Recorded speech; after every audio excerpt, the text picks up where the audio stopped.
This just in breaking news in the podcast. I did not hit record on the video.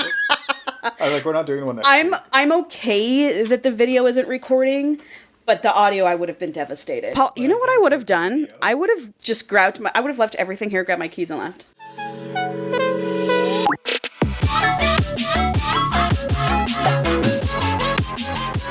Welcome back to another episode of Secondhand Smut. I'm Paul. That's Angela. And this is Secondhand Smut. Thanks for tuning in. Yeah. Brought all these snacks and I'm just not hungry. You wouldn't eat all of this. I mean, I might. I can't. I can snack on it. This is all very, very low cal. Good. I do want to taste this teriyaki seaweed treat though because I eat a different brand and I want to know how they compare. We have snacks because this one's going to be a long one. This is Secondhand Smut's first 2-part episode. Mm-hmm. And part 1's going to be long. Part 1's going to be long. And part 2 is going to be long, but probably not as long. Well, definitely not as long as part 1. These are good. I love these. These are good. Mm-hmm. Wow. Mm-hmm. So flavorful. I've never had the teriyaki. Really? Oh, dude. Love. There's no way this is low cal. It's 30 cals. There's no way this is low cal. It's seaweed. All the seasoning on it. The sauce is how they get you. It is. And everybody knows that. Oh. They do the vinegar. God, they're good. God, I fucking love beets. Beets are so good. Pickled? Makes me think of like a salad bar. Yes. You know? Oh, God. We should go to a salad bar. I'll get sick. Little tzatziki? Mm-hmm. That's delicious. And I'll put it on everything. Everything. You know what I kind of want to do? Huh. Only because I saw the TikTok about it. I kind of do want to go to a buffet. I do too. I know that people are like talking shit. Well, I mean, they are gross when you think about it. It's like, I do feel like cattle when I'm at a buffet. Yes. And I do think I think eating at a buffet is embarrassing. Yes. But I want to go to one. The only place I like eat one is in Vegas. Sure. I feel like buffets might come back the way like Chili's, is like a cool fucking thing. Like everybody loves Chili's. I feel like buffets could come back. Well, Chili's is just like the only one that survived. All the other ones are dying. Some people do really like Outback still. Oh, that's true. But Outback fucking sucks, and it's so goddamn expensive. And it used to be a lot better, and the quality was there when I was a child. Mm-hmm. You could get that Outback special thing. So fucking good. So fucking good. That's how I learned that I liked my steak rare. I was with you the first time I ever ate a medium rare steak. I could believe that. It was me, you, and Casey. I pressure people. We were at some steakhouse in Colorado Springs. And, well, I actually really hadn't ever eaten steak up until then. Like, my mom never... You are classless, sorry. Look at the size of these blueberries. Look at that. GMO. It does taste good, though. These beets are so good. Dude, I know. I should have got 2. I'm actually losing about how good You know what sucks is, are. like, they're so expensive. That are right there is a whole container, $5. Oh, and it's like a beet. It's like a big beet. The big beat. That is Azealia Banks song. Do you know that song? Nope. Okay. It's just not. Guess what? What? I had a job interview today. You did? Obviously. You look great. Yeah. Your hair looks very feathered and coiffed. Yeah. Taylor got me a textured salt spray. Really? Yeah. And just look at it. Look at the body you know of what you look bangs. like right now? I look like I'm summering in the Hamptons. But also in the 80s. In the 80s, yeah. Uh-huh. Oh, man. Yeah. You and Ina Garden. Oh, we were tied up. Yeah. You'd just be another one of her gays. Mm-hmm. God. That would have been cool to... That would have been cool. Grow up that way. Doing coke with Ina Garden. Uh-huh. Yeah. Or just like having... Sorry, we will get back to the job interview. I am all over the place today. I'm sorry, I mean, this is so good. Yeah, I brought a snack, so sorry if everybody can hear us chewing. And I didn't even think about how loud those chips would be. Can you hear me? You're chewing it silently.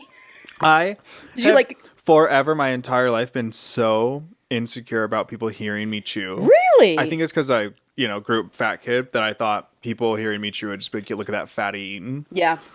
So, like, I, struggle to eat when I'm gaming because I have my mic on and I must mute it, even though they probably can't hear me. No. But I'm just, insane about it. I didn't know you had a weird thing like that. I have a weird thing about... And because I used to chew with my mouth open, and my brother used to always be like, close your fucking mouth. Hear you. Yeah, I would imagine he was not nice about it. Now I just think that it's the rudest thing in the world for someone else to hear you eat. That's so funny. I didn't know that about you.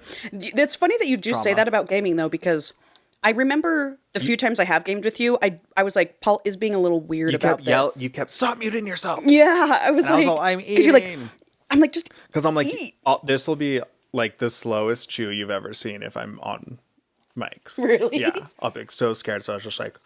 You could try to crush the chip with your tongue to make it silent. I do.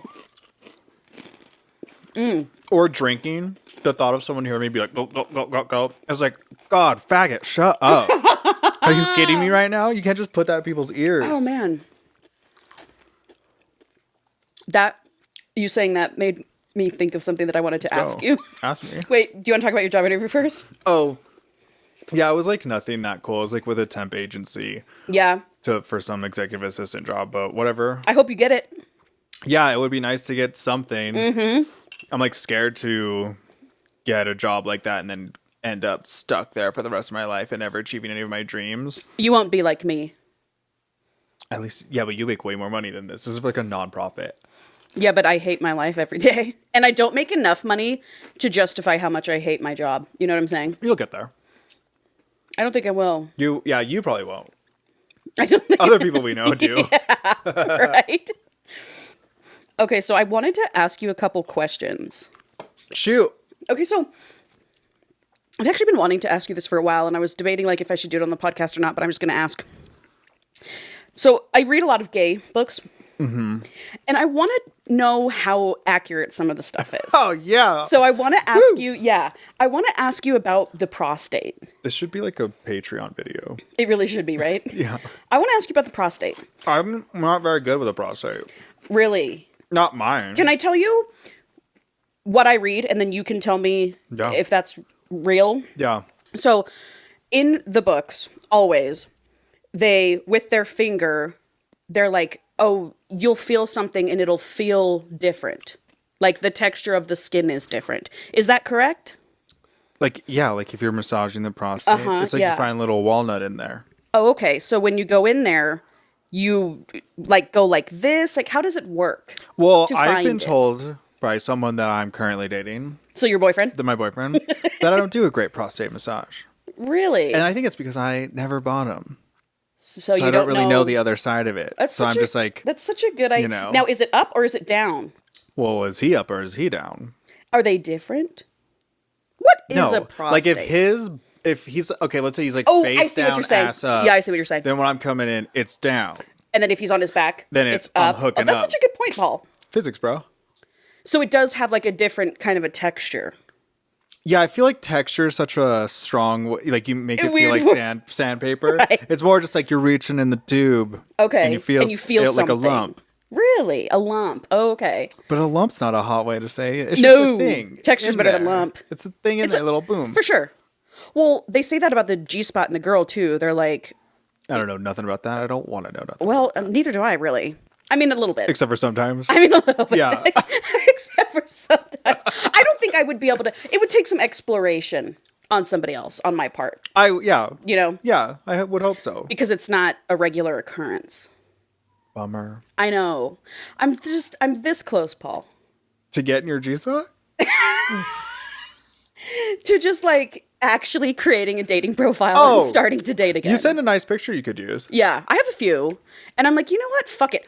You know, the whole entire reason I don't date is because I'm fat and I hate the way I look. And so I have, that's why. Yeah, I know that. But you know what? Someone recently told me something when I was like, oh, I look fat in that picture. She goes, if they're like, that girl's fat, they're just not going to swipe on you. Yeah. And I was like, God. But when someone says something like that, it's like, I know that. I guess but when someone says that, you're like, you know what? You're right. You're right. And it's that's why you always throw a fat pic in. 100%. Well, that's why I was always like, do like full body. nice picture, fat. Yes. Nice picture. Exactly. So they know exactly how far down it goes, right, and how high I can rise. Yes. And if they're fine with the in between, we're gonna have a great time. They'll select you. Yeah. I know. My therapist was like, you'll select them. Don't give them the power. Well, that's true. That's another You'll select thing. each other. That's another thing I'm working on, Paul. Dude, my therapist just like said shit, and I was like, "Edoy." I just don't understand how you can be so dumb for so long. Honestly, I don't either. I mean, you're pretty stupid too. I think that about you all the time, actually. How can you be so dumb for so long? Yeah. I think that about you too. I'm sure, but it's been fun. It's a dumb fun. I wish I was dumber. It's like, I'm in that line where it's like, 100%. I'm not dumb enough. Not smart enough to make things happen. Nope. Not dumb enough to not care. Right. That is tough. You're in the middle and you're then the only way to go is up. Yeah, true. Because you can't really go down. I mean, I could. No, you just won't. You'll just be suppressing your knowledge. But you That's can't true. really. Like, you won't have, like, the actual ignorance. Yeah. Like my dumb old roommate who didn't know how to boil, had to read instructions to boil water for pasta. I was like, I wish I was that dumb. Yeah. So badly. Talk about living presently. Yes. Like, in the moment. She probably sleeps at night. Yeah. You know what I'm saying? Like, I just wish. What's happening is what's happening. Mm-hmm. And the thing is, that would be so chill. Is what's happening. I know. Those people are smarter than us, actually. No. Well, she's not. They're not. Yeah. The food's got me so distracted, I almost can't. Sorry. We should just call it a day. Yeah, I think mainly it was the prostate question when it comes to the gay stuff. And then also one thing that's always said that I've wanted to ask if that was accurate. Every time before the guy comes, he says, my balls draw up and I can feel my orgasm building in my spine. And then I let spurt after spurt come out. So do the balls get tight before you come? I don't know, do they? I'm usually like Pay attention to a it little next time. preoccupied. I'm like so busy like nutting. I know, that's why I'm not present enough in my body, which maybe says something. Well, I really want, like, as I'm writing, I really want it to be accurate. So I might be asking you. You can ask me. So the next time you do it, just pay attention to your body. Yeah. Yeah. They say that about women too, though. Like when the girl comes, they're like, "Oh, I felt it building in my spine," and I'm like, "Well, I've never felt that in my spine." And their toes, sure. Okay, I'm done. Okay. This episode's a mess so far. I think it's the best one we've ever done. Okay, Paul. So let's talk about this book this week. Yeah, what was this one? This week we're reading the sensationalized Kiss of the Basilisk. Oh, right. Yep. Paul's guess was that it had something to do with chess players, which your guess was very good. But not as good as the real thing. I mean, that could go places. Your guess could go places. That'd be a good book. I'd read it. Do you want to read the back? Yeah, hold on. I know, I should have brought napkins. I'm licking my finger. Yeah, just lick them and wipe them. Okay. Stop laughing right now. Okay, give me the fucking book. Okay. Cool. Okay, read up from here, this yellow writing, to down here. It's actually not that long. That's Thank not God. Tam couldn't imagine a stranger duo. The formidable Basilisk and the human prince. Both powerful in their own right, but they couldn't be more different from each other. Uh-oh. Mm-hmm. 22-year-old Temperance Versus has never been kissed. Great. Just hold your judgment. But that's what the Basilisk is for. Along with 13 other contestants, Tem must train with a Basilisk to learn the power of seduction and win the prince's hand in marriage. When Tem is matched with Caspin, the Serpent King, she realizes she might actually stand a chance. But with tensions rising between the Basilisks and the humans, Tem is suddenly torn in two directions. As her bond with Caspin deepens, so does her connection with the prince. What does this fucking mean? When she uncovers a terrible secret about the royal family, Tem finds herself caught between two worlds, neither of which she could survive without. Oh, either world. Okay. So this is book 1 in the Split or Swallow series. Split or swallow? Uh-huh. Not spit? Well, he's got two tongues because he's a snake. Oh, so this is romantasy. Yes. Yes. Very. Very. And fucking good romantasy, Okay. finally. Okay, good. How this book is good was how I thought Choosing Theo was going to be based off all the reviews. I was like, oh, it's got to be well written, not at like a third grade reading level. Or like, what was that one? This is like The Shadow Prince or Yes. whatever. Well, that book, come to find out, was YA, first of all. Was it really? Yes. That's why there was no fucking sex in it. I was going to say. Even though some YA books are full of sex. But I don't fuck with that because that's not my thing. Yeah. You know? But no, this is like actually good romantasy. Of the almost 200 romance novels that I've read, I have not read one like this before. Okay. I knew this was like an event. Yeah. Because you like called me and were like, Well, yeah. this is an event. It is. It still has like romance tropes, like student teacher sex hello. lessons, which is a huge fan. trope, you know. I do love a sex lesson. I mean, kind of, well, like the Kiss Quotient was sex lesson. Yeah. But I do love a sex lesson trope. It's very fun. Mm-hmm. You know what I'm saying? Oh. It's like you get to tell someone to do things the way you want them done or whatever. Or whatever. I don't know. Whatever. Something, I don't know. I don't know. know. So, description of this book. Okay. This is Game of Thrones / House of Dragon, aesthetically, Okay. meets Flavor of Love or The Bachelor with magic, sex, nudity, war, and snakes. Wow. Yeah, it's fun. This is fun. read. Okay. Okay. Everyone's like, this is the most unhinged book ever written. And I'm like, okay, chill. It's not that unhinged. This bitch, Look at all the tabs you have in it. oh yeah, this is everything I'm reading out Research. loud to you. Oh, okay. Yeah. This bitch, Sierra Simone, she wrote Priest. Oh. She says, frisky, addictive, unhinged, might be the most fun you'll have reading all year. I'm completely shameless for this book. And then in the beginning, she says about this book, I'm told it's best to go into this book with absolutely no knowledge of its contents. As such, you'll find no blurb or summary here. Instead, I will leave you with some sincere advice. Buckle up. The Split or Swallow series is unlike anything you've ever read before, and you may not read anything like it again. Say goodbye to the person you were before reading this book. Yeah. Little dramatic. I was going to say, you don't seem that different. No. Little dramatic. Okay, so I also made something. Don't make fun of me. It's just a quick thing. It took I just threw it together. If it's like a chart that connects people or something, I would love that. I made an aesthetics page so you can catch the vibes. No, I love this. I love this. Yeah, so that's the vibes. So do you want me to explain to you? This white-haired prince, that's the human prince. Okay. The white-haired one. Yes. And then that's Caspin, and that's Caspin, the serpent king. So Caspin, the Serpent King, can turn into a serpent. He's a basilisk. Oh, that's what they do. Yeah. Oh, that's Yep. what they do.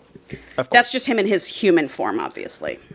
But yeah, so those are the vibes. I love that. I love that you did a little like vision board. Yes. Sets the mood. Sets the mood. So yeah, picture Game of Thrones world. It's like medieval times. Yeah, this would also be a good D&D campaign. Totally. A Yes. horny D&D campaign. Oh, fuck yeah, dude. Oh, I'll be into that. Yeah, I know you would. Okay, so Temperance. She is 22 years old. She lives in a village. She's a chicken farmer. Her mother and her live on a farm together. They're chicken farmers. Her mom is the town pariah. She's the daughter of the town pariah. She's been made fun of her whole life. But she's like stunningly beautiful. It never says that, but yes, she is. Okay. So that's just kind of her vibe. So one day she's in the market selling her eggs to this bitch named Vera, who's a fucking cunt. Okay. And Vera's just like talking about her sexual conquest from last night. And she's like, I mean, you wouldn't know anything about a cock because you've never touched one because you're a little nasty virgin. And I like her. Right? I like her. Yeah. And fucking read her. Little nasty virgin. Yeah. Now give me your eggs, bitch. Oh, Vera's definitely, you know. All right. Yeah. She's like, but that'll changes tomorrow when we meet with the Basilisks and start our training. So what's the deal here? All women train No. to fuck by the snake guys? So there's a prince, obviously. He's also 22 years old. When it comes time for the prince to become the king and get married, women in the village that were born in the same year as the prince are chosen to go train with the Basilisks so they can become masters of seduction and sex and wooing so that the prince can get his choice of who he wants. Okay. It is a misogynistic I was going to say, world. what if that prince was gay? Right. He'd probably have to pretend to be straight. But I don't know that is But then the he'll case. have, But there is a gay. We do have a secretly ally in this book. fucking the basilisks. Yeah. Ooh, hot. Oh, it's hot. I'm getting. What, you're horny for snakes? Now I am. Yeah, sure. Okay. Well, that split tongue. Hello. Oh, I guess so. You know yeah, what I'm yeah, saying? yeah. It's just so thin. To play, yeah. But if it's fast. Anyway, okay. So I'm gonna read some stuff to you just for like world setup. Okay, great. So she leaves the market. She gets away from Vera after Vera's like a cunt to her. Vera's like, you're just chicken shit girl. You've always been chicken shit girl. Prince isn't going to want to kiss someone or go down on someone who smells like chicken shit. And what? Peace. Uh-huh. And what? Mm-hmm. Okay, so Tem leaves. She took the roundabout way through the woods so nobody would see her tears, walking along the edge of the wall that encircled the entire village, 12 feet tall and made of wood. The wall looked nondescript from the inside, but on the outside it was sheathed in mirrors. Centuries ago, when humans had arrived in this part of the world, they hadn't known that the basilisks were already here. The monsters weren't a problem at first. When they wore their human forms, they looked just like humans. Attractive humans. Their sexual influence was undeniable, and it was the main reason the villagers were able to coexist with them for so long. But when they wore their true form, when they turned into huge, ruthless snakes, they became a threat. The resulting war was bloody. The basilisks had magic that the villagers couldn't defend themselves against. That is, until they learned that the basilisks had weaknesses. The crowing of a rooster, the smell of a weasel. It wasn't until a snake dropped dead after looking at itself in a puddle of water that the villagers realized they were also a threat to themselves. They'd won the war with mirrored shields. In exchange for their territory outside the wall, the basilisks agreed to use their seductive talents to train the prince's future wife to ensure she could bear an heir. A tentative truce was formed, and the two groups had lived in relative peace ever since.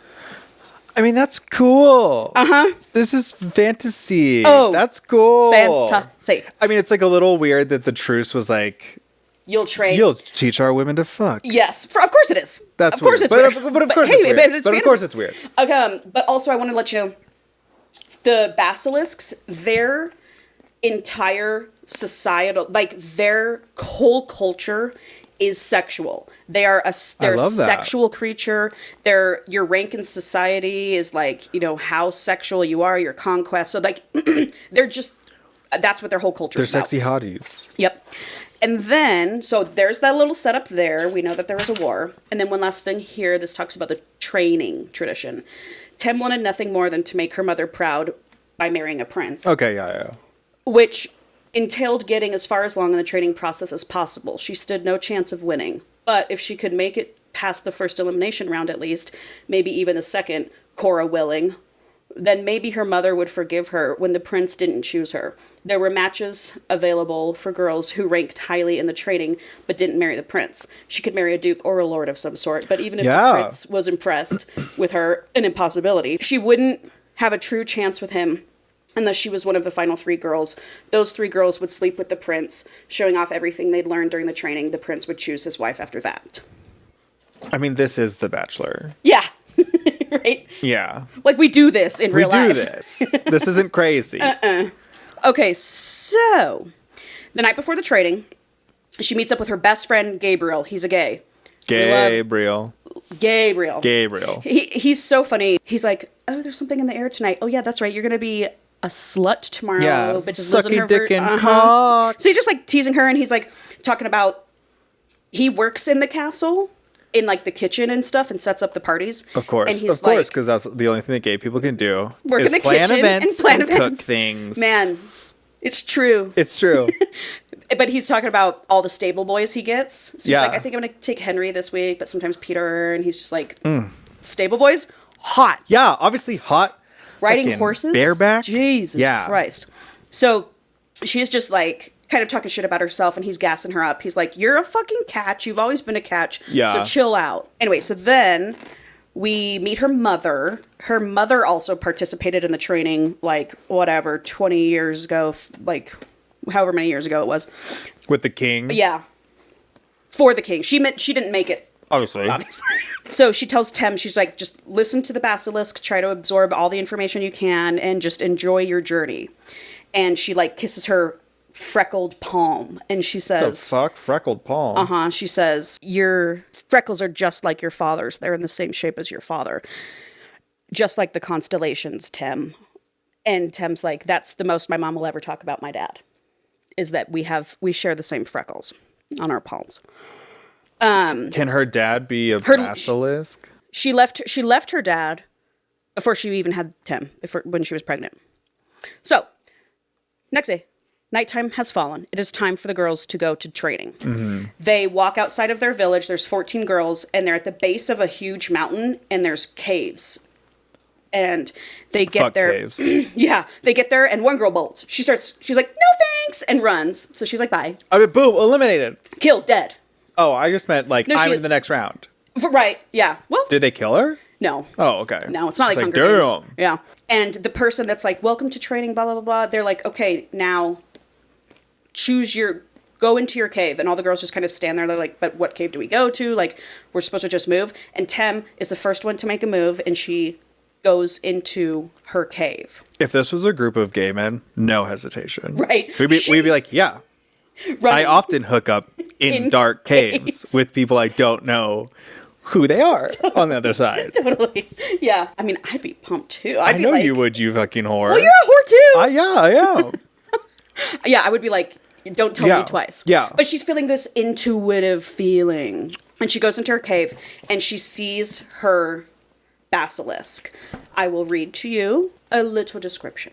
He was an amalgamation of every feature she'd ever found beautiful, so much so that Tem wondered briefly whether it was on purpose. Basilisks were known for their powers of seduction, after all. Had he tailored himself to look like this, knowing it would appeal to her? He was tall, so much taller than her. He's 6'6". We find out later in the book. Okay. With broad, proud shoulders and rigid posture, the firelight flickering over his face accentuated his features. When she goes in the cave, it's obviously all dark, and like built into the cave wall is just a massive fireplace, and that's the only light. Okay. A firelight flickering over his face accentuated his features, which were a mesmerizing sculpture of sharp, unforgiving angles that made him seem like he was carved from stone. He was wearing a light linen shirt and trousers, both of which did absolutely nothing to hide the hard outline of his body. Hot. So. What an ideal situation. I know. I literally have no interest in a prince. Can I just stay with you? Yeah, like you're hot and you turn into a big giant snake with magic powers. Yeah, husband material. That's like Dude, what for I'm real. trying to do. Yes, you're it for me. Yeah. I'd walk into that cave, I would look at him, and I would say, what are we? Yeah. Like, no, I'd be like, I know what we are. You're mine. Yeah. Yeah. I'm yours. 100%. Let's go. Okay. So he just like starts speaking to her, hi, introductions, blah blah blah blah blah. Classic. And she can classic. He can tell that she's like nervous or whatever. She's like, I want to do well at this, and he says, "Princes have chosen my students for generations. Rest assured, you will not fail." And she thinks to herself that he must be the Serpent King, because the Serpent King is the one whose students get chosen turns out every the single best. time. She's like, holy shit, I've chosen a living legend, a god. Like, yeah. I can't believe this is happening. Yeah. But I mean, so it was all random. Like you could just walk into whatever cave, Yep. but it was her like intuition was something's different about her. She was drawn to it. I get it. I get it. You have to be drawn to it. I just mean it's like not like they don't go out and they're like, oh, this is like a prime stock. I'm taking her. Nope. Okay.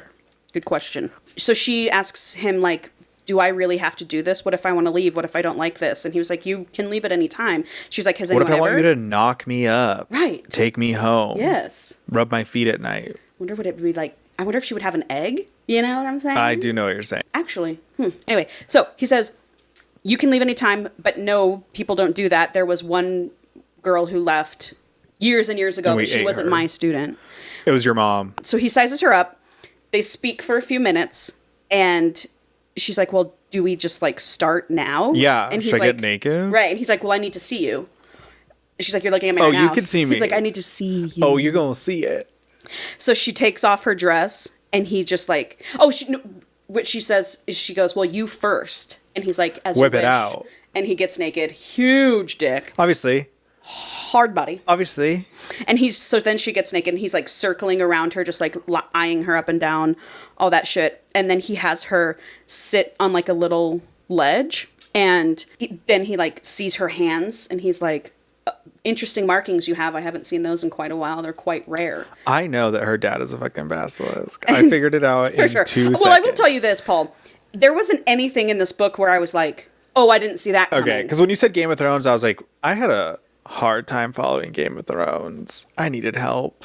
Yeah. So mainly aesthetically for Game of Thrones. Good. But no, there was nothing in here where I was like, oh my God, a twist. But it was very well written. But was her mom and it was fun. The lady that ran away? You will find out. That means yes. So she sits down. I know I'm not a good bluffer at all. Like, I don't have a poker face. So she sits down and he's like just staring at her pussy. And so she starts fingering herself. Oh. She's like, I don't know where this confidence is coming from, but I'm just going to go Something's with it. just telling me I should finger myself right now. Myself while he's staring. And then she's like seeing how hard he's getting, and she's like, oh my God, this guy's getting hard for me. This is crazy.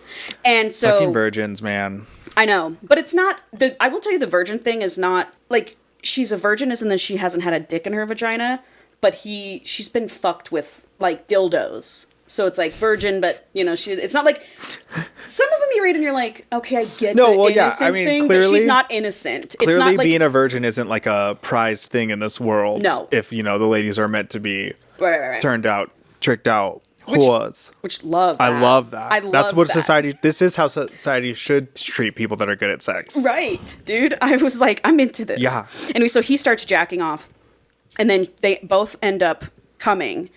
And then when he comes into his hand. It's green. And it's pearlescent, and it's like semi-solid, semi-liquid, and it looks like pearls. And that's what mine looks like. What do you mean? Really? Isn't that what everyone's looks like? I think that's normal. I think that's normal. So he like cups his hand, and then like the fire goes out and it gets all dark, and then whew, it comes back on. And when he opens his hand, I swear to God, if you see there's a pearl necklace, it's turned into like a claw looking shape type thing. Claw nut. Oh, you know, honestly, the shape of it is kind of like the Nike swoosh. Okay. Just do it. Yep, just do it. And he hands it to her, and he says, you will wear this when you're not with me. Here's my nut necklace. And he puts it into her vagina. Oh, that's what he meant. Yeah. Oh my God. Yep. And so he goes, hold on one second. Let me get back to my place. He says, when we aren't together, you will wear this. This will keep us connected. And she's like, okay. The semen IUD. So yeah, it goes in her vagina, and then like the swoosh part comes up and like rests on her clit. Like a rabbit. Yeah. Vibrator. Yeah. Type shape. He's got the remote to her vibrating. Yep. And he goes, that's crazy. That was crazy. It is. Oh, just wait. It does get crazy. Okay. And I loved it. Okay. And he goes, and when I think of you, it will vibrate. It will pulse. Yeah, is obviously. The word they use is pulse. So she's like, holy shit, this was a crazy night. And now it's like time for her to leave. So she goes home, and while she's walking out of the cave through the trail, through the forest. It's just going crazy. It's going crazy, like brings her to her knees. It's so intense. She can't leave. God. So the next morning, she's in church with her mom, and we go to church here? Yeah.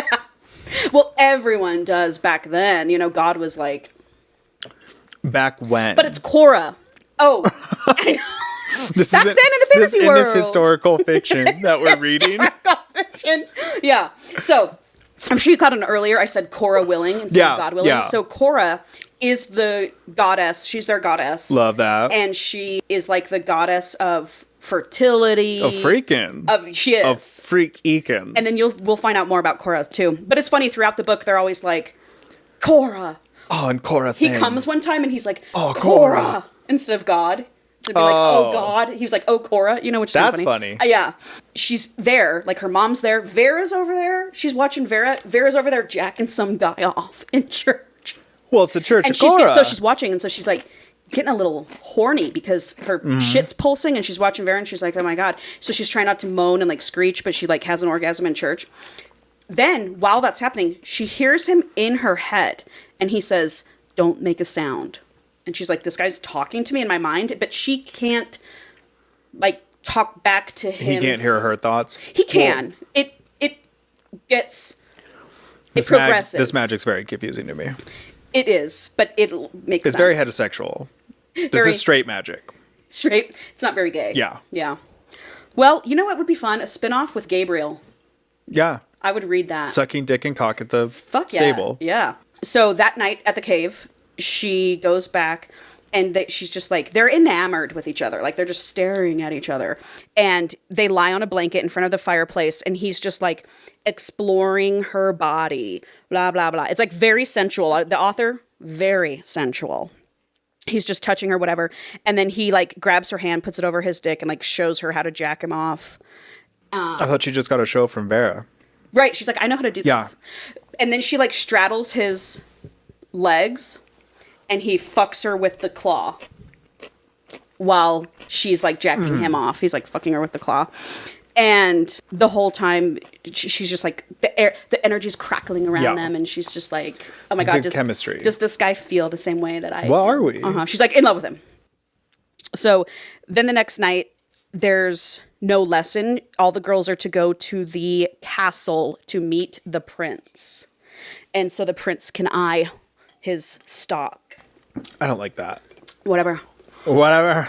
And so right before she leaves to go to the castle, she gets a delivery, and it's a dress, it's a gown, and a necklace with a little gold claw pendant on the end of it. And she was like, oh, Caspin sent me this dress. And Yeah. Caspin sent me this necklace. So I'm supposed to wear your golden nut necklace to woo the king? And the claw. So I'm wearing Yeah. your claw in my pussy and... Well, do you think the necklace is nut, or it's just in the shape of nut? I know what the necklace is. Okay. And you will too, but not for a while.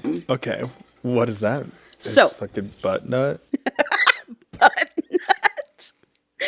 What even is that? Never mind.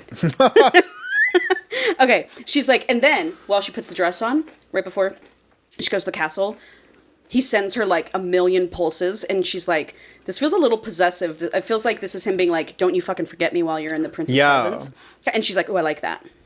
So once they're there, the castle is beyond opulent inside. It is like dripping in gold. Silverware, fucking pots with plant, like everything is made out of gold. Okay. A little gaudy, a little much. Yes.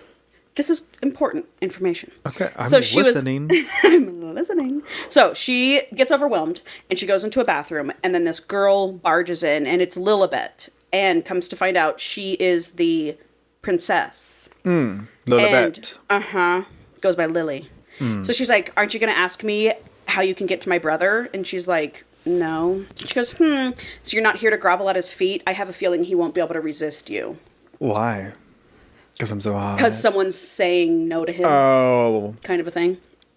Annoying. So she goes wandering around, and she's seeing scenes everywhere, paintings and stuff of the war of basilisks and humans. And it's very, like, bloody and gnarly. There's just, like, scenes of them being ripped apart. And then she walks into, like, a library, and there's this huge, massive serpent head. Probably, like, as big as this circle thing. Oh, damn. Massive serpent skull. And she, like, reaches out to touch it, and from the claw, all the way through to her arm, he sends, like, a shock of pain through her. And he could do pain with this thing, and, too? Oh, yeah. And he's like, don't touch that.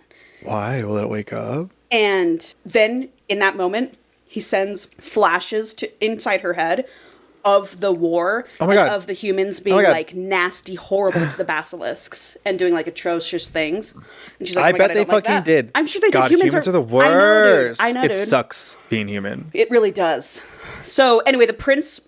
She turns around, the prince is leaning against the doorway watching her. And he is beautiful, ice white hair. He's just as tall as Caspin, 6'6", but he's leaner, defined. He kind of gives me like Targaryen vibes with the ice white hair. Yeah. And he has super sharp incisors that have been plated in gold. Okay. A grill. Yeah. And he's just like talking to her. He says, I can't imagine the position you're in being paraded around here for me like a lamb to the slaughter. And she's like... And she's very defiant to him on purpose. She's like, I'm not feeling this. They part ways, not on the friendliest of Okay. terms. So that evening, he ends up doing a surprise elimination and sends 2 girls home. No one was expecting that. I love a surprise elimination. Yeah.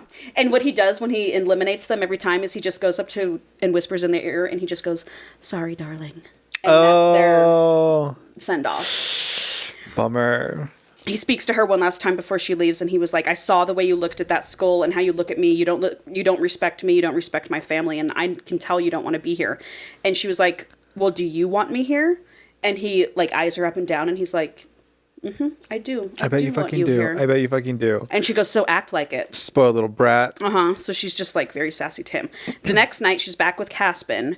And he sits her in front of the fire again, and they're just like staring at each other. They've got like this cosmic connection thing going on. And he like caresses her face and leans in and kisses her. And it's her first kiss. And it's very sensual. And then he is fingering her. Okay. And she is horned up. Well, yeah, she's like, "Oh my God, I'm so into this." And so she like begs him basically to fuck her. Yeah. And he's like, "No, not yet." And she keeps pushing it and keeps pushing it. And he's like, "No." And she goes, "Aren't you supposed to be fucking me? Aren't you Yes, aren't we supposed to be There's fucking? not really been any lessons." Yeah, I've learned nothing except for that you're obsessed with me. Right. And I'm in love with you. Yeah. So she's kind of like, "Why haven't you fucked me?" And she's like, "Well, how would you grade me on what we've done so far?" And he's like, "Well, you are very impatient and you don't listen well. And the prince won't like that." And she's like, "All the prince cares about is if I'm a good fuck." He's like, "The prince would want you to submit your mind and your body." And she's like, "Well, that's extremely unfair, isn't it?" I'm not doing that. And he looks at her and he's just like, this conversation is very slow. Okay. And he was like, "You're right, it is very unfair." And he caresses and he's like, "You're not meant to be tamed, Tim." And she's Just like the basilisks. And she's like, "What?" And she's like, "What is that supposed to mean?" And then he like freaks out. He's like, it's like he said more than he should have, you know? So he freaks out and he like puts his walls up and he's like, "You have to go. It's time for you to go." And takes the claw. He takes the claw. I know. What a dick. So Heartbroken. yeah, so I know. I would like, and it was kind of heartbreaking too reading it. Yeah. Like she was very upset I'm by like, oh, it. so you were breaking up. Oh yes, you hate me. Oh, we're breaking up with me. I'm a monster and you hate me. Wow, I'm your failed experiment. Yep. So she's like at home, sad. She's like she's like, "I feel so empty without this claw." Literally. Literally empty. And so over the next few sessions, the next few days, he's completely cold to her. He won't really even speak to her. Like she just jerks him off, and then he sends her on his way without the claw still. And so finally, God, what an awkward hand job. I know, right? I know I just did a face, but I meant what I said.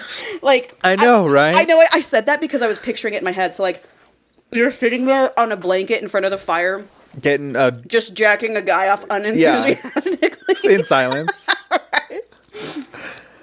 So finally, on like day 4, when he says nothing to her and he's like about to have her jack him off, she goes, "I'm not doing that again." Yeah. And he goes, "Fine, what would you like?" And she's like, "I'd like to talk to you." Could have eat me out. Yeah, fuck me already. Yeah. God damn it. Put your fingers in my ass. So he gives in and they just start talking to each other, getting to know each other. A couple hours goes by. They're like, "Oh, this connection is so deep." He Not strips that her deep. naked and he's like running his hand all over her body, teasing her. And he's like playing with her nipples and he's like, "I could make you come just from this." And she's like, "Well, do it." Well, yeah. I And wish you would. then he finger fucks her until she like can't take it anymore. And then I have read page 75. I don't even remember what's on page 75, but let's figure it out. She clung to him. It felt like her soul had been cracked open. "I hate that you have so much power over me." To her surprise, he laughed. "What's so funny?" His grin only widened. "Of the two of us, I'm not the one with the power, Tem." Tem had no idea how to react to that. To believe that she had power over Caspin was to believe that she had influence over a centuries-old creature. Age gap. Oh, well, an insane age gap. Like 500 years. Yeah. Which is a theme in vampire smut, which I haven't dived into yet, but we should do a vampire Yeah, I'm one. into that. Over centuries-old creature who could turn her to stone with a single glance. It wasn't a fantasy she could afford to indulge. Lucky for you, I'm a merciless merciful ruler.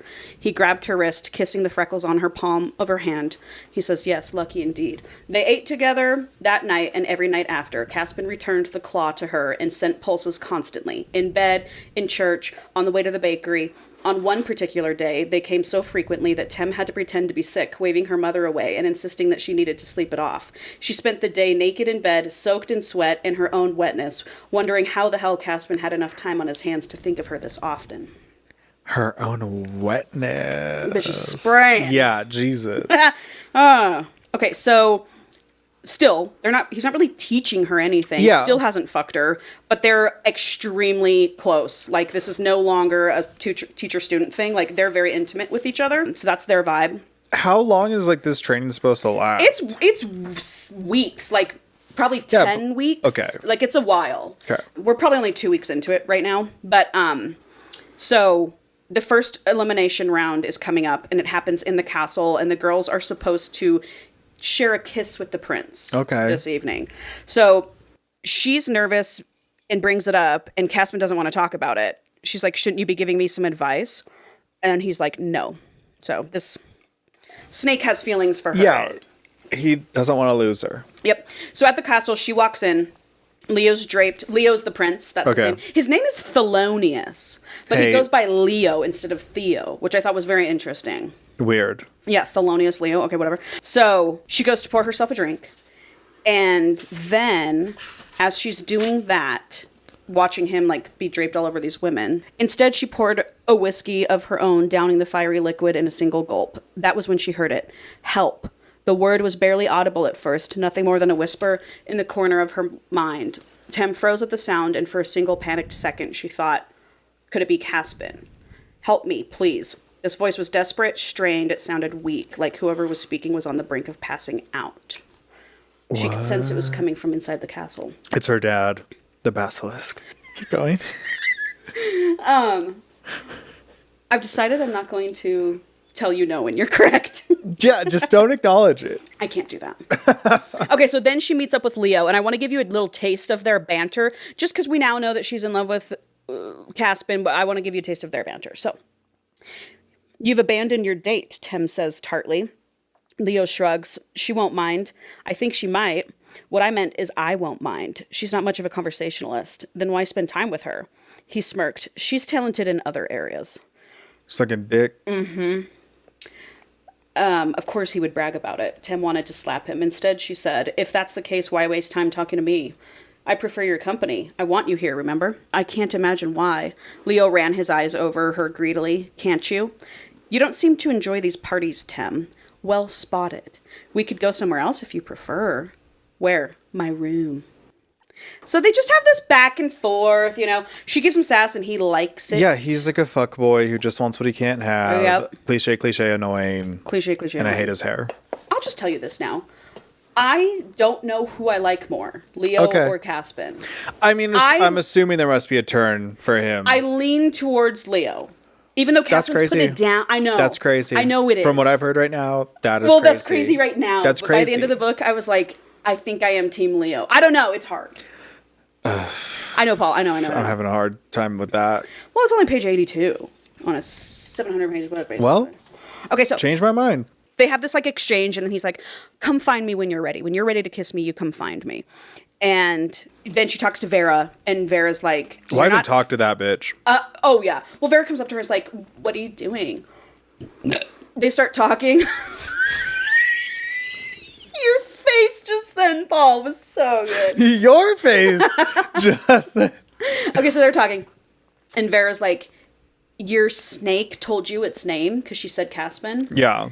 She's like derogatory. Oh, so she's racist. She is. A lot of people are. There's massive prejudice against the Basilisks. But they're out here fucking them? Yes. That's a weird But other than that, thing. The Basilisks are basically banished to their own. They're like, you don't fucking... I would be we like, have a truce, but like, we don't cohabitate really in the world. Why would I want to? So then Vera's like, well, my snake fucks me. Your snake doesn't fuck you. And Tem gets kind of pissed at that. And she starts talking to other girls. They're all having sex with their Basilisks. Well, yeah. And so she gets pissed. And she's like, you know what? I know someone that does want me. Leo. I'm going to go find him. I and deserve to kiss get him. fucked. So she finds Leo. She gives him a kiss, and it's a good one. She's Yeah. like, holy shit, I did not think it was going to be this good. And it's like, he knows what he's doing. Okay. So at the elimination, he sends 2 girls home, and then he ranks the girls who are left, and he ranks her number 1. And Vera's just like, How annoying. And so if you get ranked first, you get a date with the prince. So she gets a date with him. Is there like a cheesy like host to this show? No. That's like what I'm picturing. An MC. Yeah. I'm like a Stanley jester. Tucci from fucking The Hunger Games. Yeah. Yeah, no. That means she's going on a date with him tomorrow, so she's not going to have a lesson with Caspin, so she's a little disappointed by that. At this date, next night at the castle, he's like, we have to have dinner with my family, which means the king. Yeah. Obviously. And his king, Maximus, we'll call him the human king. Okay. He is a piece of shit. Yeah, I fucking bet. He's a fucking prick. And he, like, corners her that night before dinner. And he was like, everyone in this world should know their place. The snakes know their place. Do you know your place? You're a chicken farmer's daughter. Blah, blah, blah, blah, blah. Just a prick. Do you really think you're good enough for my son? So then... That's what the king says? That's what the king says to her. Like, just... I'm like, all right, chill out. So... And it's clear that Leo hates his dad, like has massive disdain for him. So he gets her away. He's like, come on, please, let's just get out of here. So they go out into the back gardens and they go through the maze that's in the backyard. Of course. And he's got his walls down, the prince, the human prince. And she's like, he asks her, he was like, Tem, will you be honest with me and tell me if I even have a chance with you? And she's like... Is she allowed to say no? It's not feeling like you can say no. Yeah, you can. Well, actually, I was just going to kind of get to that. She's confused because she was like, I'm being trained for you, am I not? Yeah. And he says, you always have a choice. You will always have a choice with me. I will never ask you to stay if you don't want to. And she's like, is this guy like a nice guy? And he just puts on a front? Like, what's the deal? You said one nice thing. I know. But, you know, one nice thing leads to 5. I don't know where that came from. So then they have a nice night together. And she decides she wants to keep pursuing him. She wants to keep doing this. So at the end of the night, when they say their goodbyes, she can hear, as she's leaving, she can hear the king and him. And I'll read you a little excerpt. The king pulls Leo aside and just starts talking shit. He's like, you cannot choose her. And why not? Leo countered, his voice considerably louder. If I can't make my own choice, then what's the point of this elimination process? She's a chicken farmer. So you are only doing this because you know it will anger me. A pause. Maybe that's part of the fun, Leo said coldly. Tem heard the clink of a glass and wondered if whiskey had been poured. I will not have you repeat the mistakes of your past, Maximus continued. Evelyn was not a mistake, father. The king let out a dull laugh. You were a fool then and you are a fool now. Where's Evelyn? Is she dead? Oh, Evelyn's dead. We have a reputation to uphold, Thelonious. This is not how things are done. Things are done the way we say they are. Isn't that what you're always telling me, that laws are made to be broken? I won't have my son wed to a chicken farmer. Then you won't have a son. What's his beef with chicken? So that was their little exchange, so that she overheard. So, I mean, that sucks. Next night in the cave. I would be like, whatever. Yeah. I don't care. I got a snake to fuck. Hot snake. I don't care. Yeah.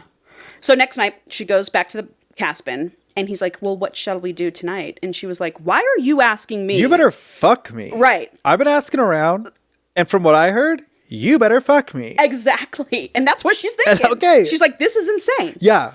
And she goes, well, I'd like to taste you. And he says, as you wish. He always says, as you wish to her. Yeah. Like Princess Bride. And so then he's like, get on your knees. And starts being like, yeah, Daddy Caspin. Yeah. Which, whoo. So then he teaches her how to suck him off. And while he's doing it, he's sending pulses through the claw the entire time. And that's she's like, nice. Oh my God. And then. Well, he should be thinking about who's sucking his dick. What? He should be thinking about who's sucking his dick. Yeah. So. Yeah. So then, as he's getting his dick sucked and like shit's getting crazy, a split second later, her hand felt as if it were on fire. She's like, he was like, if you can't keep sucking me, use your hand. Yeah, here's an old trick. Yeah. Her hand felt like it was on fire. The air tasted suddenly sharp like metal. When Tem looked down, there was a dark red streak on Caspin's cock. At first, she didn't understand what she was seeing. What the fuck? It wasn't until she lifted her hand that she realized her palm was bleeding and ripped open. Tem couldn't comprehend the sight. She looked questioningly up at Caspin, and her shock only increased. His eyes were shut, his jaw clenched tightly. There was smoke rising from his skin, but it wasn't skin at all. It was scales, and they were interlocking and spreading across his chest at an alarmingly He's turning fast into a snake. rate. He's coming so hard, he's turning into a snake. To his true form. The same scales were on his cock they had rubbed her hand raw. Tem watched in horror as his body began to change before her eyes, his torso elongating, his shoulders expanding. Too late, Tem understood what was happening. Caspin was transitioning into his true form. A deafening hiss filled the cave as Caspin lurched backward, pushing Tem away. "You need to leave," he growled. She barely understood the words. 2 razor-sharp fangs were warping his mouth. His tongue was splitting in 2. "No," she says. Caspin's hands were fisted into the mat as his back arched at an unnatural angle. "I'm not asking." So he's like, "Get the fuck out of here, get the fuck out of here." But is it like a werewolf thing? Like I turn into a snake, I can't control myself, I'm gonna eat you? Yeah. Oh, okay. I Yeah. thought they were just, That is- freely yeah. swapping. Nope. Still lucid. So she doesn't Okay, leave. that's less cool. And she pleads with him. She's like, fight it, Caspin, blah, blah, blah, focus on me, whatever. And then he completely transforms, and the claw in her was pulsing like fucking crazy, like so too much pleasure. It was painful. Yikes. And then she could hear him in his head, and he was like, "I could eat you alive right now." Yeah. And she goes out loud, she goes, I wish and you I would. could let you. I wish you would. I wish you would. Oh my god. So when she opens her eyes, the cave is completely filled with smoke, and she reaches out and grazes him, and he roars like an eardrum splitting roar. And then he transitions back into his human form. And when he's back, he is pissed the fuck off. He's like, "You fool! I've told you to get the fuck out of here. Like, I could have killed you. What if I ate you? I can't control myself." And she's like, "But you did control yourself. You didn't hurt me, Caspin. You wouldn't hurt me. I know you wouldn't hurt me." Ugh.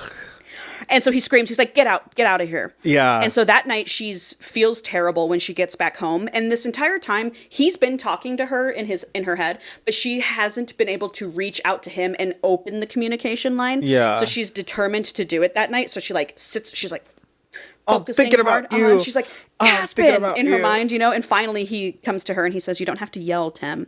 And then she was just like, "I'm so sorry." And he was like, "No, I'm sorry. I can't control myself, and I feel like a piece of shit. I lost control. You just turned me on Jerked off so my much." scaly dick till you bled. Mm-hmm. Gross. So she goes into her room, and she gets naked. Like, they cut off their conversation. She's like, "Okay, good night," whatever. Goes in her room, gets naked, and she's like, all horned up. Also, he has healing abilities. He can just heal himself. I was going to ask what happened with her hand. He just healed it. And all his wounds self-heal. Anyway, Okay. so she gets in her room. She's like thinking about him, and she starts touching herself. And then she can hear him in her head, and he's like, "Get on the bed." And she gets on the bed. And then the claw starts moving Oh, it's Fukin. in and out of her, like just magically being fucked by this claw. So they're just doing everything but bucket. Yes. Uh-huh. And this bitch is horned. Yeah, she's asking for it. And so he like fucks her with this claw. It's like very long too in the book, but he like fucks her like 4 or 5 times with it in like all these different positions. And when she comes and he comes, he like puts his pleasure into her body, and she feels his orgasm. She double comes. And it's like 50 times stronger than a normal The human average orgasm. man's orgasm. Yeah. I mean, what a life. What a life. These basilisks live. Yeah. Can I do a check-in with you? What do you think of this so far? I'm into it. Yeah. I mean, it's fun. Yeah, It was it's fun. fun to read. It's fun. The next day she gets an invite to the castle again, and it's a group thing with all the 9 remaining girls. I'm And- like not even interested in this human castle shit. Yeah. It just feels like a chore. For sure. This is getting in the way of the snake She's fucking. like, all I want to do is spend my time with Caspin. Yeah. Like, I don't want I'd to. be like, I really don't want to do this. For sure. Mission accomplished. I got what I needed out of this whole scenario. Mm-hmm. Let's call it a day. Okay, so Vera tells her it's the Frisky 60. It's rumored that the girls are supposed to be alone with the prince for 60 seconds, and they're expected to get naked so he can see their body. Tim is like, this is abhorrent. This is offensive. I'm not going to fucking do that. I hate that. I'm not going to do it. Wait, who says that?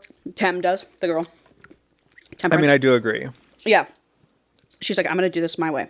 They should just do a fucking wet t-shirt contest. Yeah, the classy way. dude. In like a linen bush. Yeah, a lot of bush. Full bush. It's all I could think about while reading this book. I don't know why. Anyway. Bush and armpit hair. Yeah, for sure. Well, and I'm just like, what did they do? Magic. I guess. They magicked. Thank you.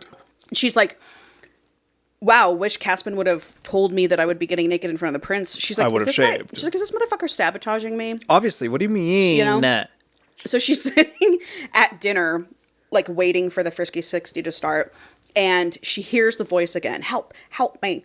And it says, don't trust the king. And then the voice is gone. I didn't. I don't. But which king? The human king.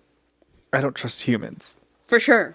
Okay, so she's like watching the girls go in and out. And so he saves her for last. Obviously. And she's like, I'm not getting naked in front of you. I'm not going to just throw myself at you. Yeah, He was like, you dumb fuck. He didn't turn the hourglass when she came in because he's like intrigued by her. So he goes, I would expect nothing less from you. I will take whatever you give me. And I can't stop thinking about you.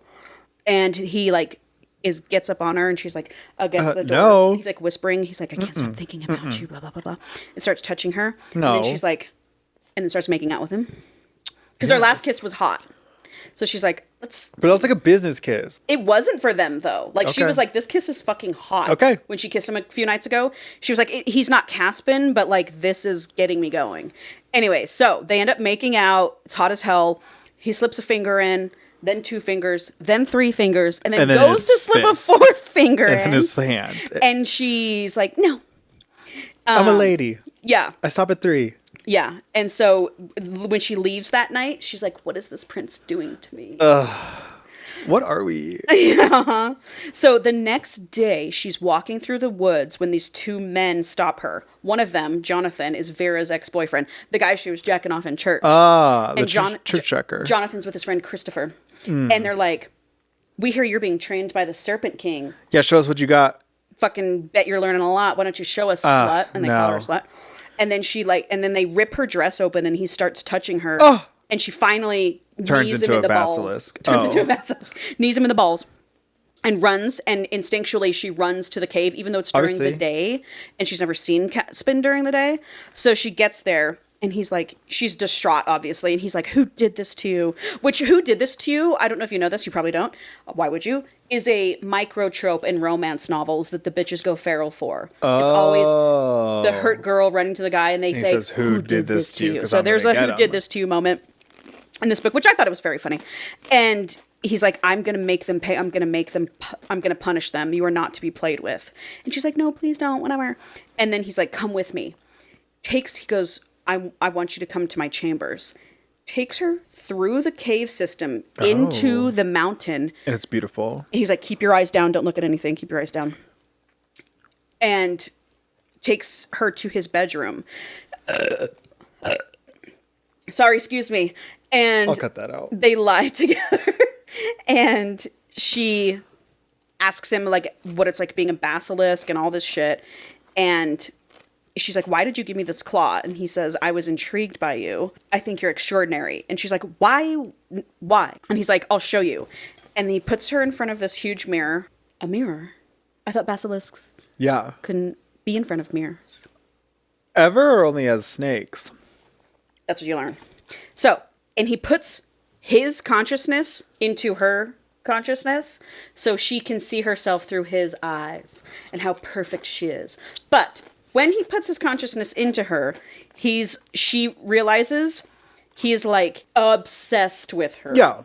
In an insane way. She's like, whoa. And it's not hot anymore? It is. She likes it. Okay. But she's like, this is the most intense thing. She's like getting senses of like, he would sacrifice himself before letting her get hurt. Like, he's truly obsessed with her. I'd be like, okay, great. And now I'm the queen of the snakes. Yes. And I don't remember nothing about humans or human I'm never princes. leaving this mountain. Yeah.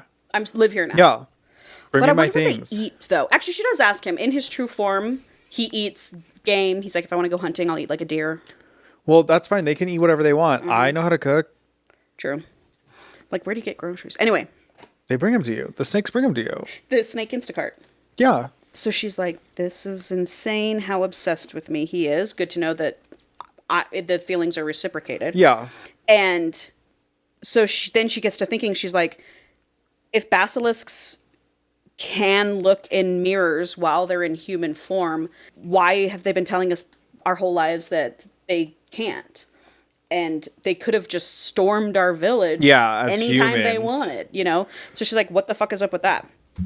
So they go and lie on his bed, and he starts speaking to her. They kind of are just now speaking to each other with their minds. Yeah. And he's like, you're mine. You're all mine. And she's like, yes, I'm yours. I'm only yours. Blah, blah, blah. And then all of a sudden she can start to feel him get, like, he starts going down on her. And then she's like, this guy's getting unhinged. He's going fucking nuts. And then she can feel his tongue texture change. Oh, and she's like, you're turning. And then she's like, how is your tongue on my clit and inside my vagina at the same time? How do you think? And she's like, oh my God, his tongue is split. Smoke rises from his skin, and the smoke comes and like encircles her arms and pins her arms to the bed while he it's like magic goes smoke. down on her. I'm like, that's right. Oh, it's mad. Oh, you're like, that's right. Goddamn right.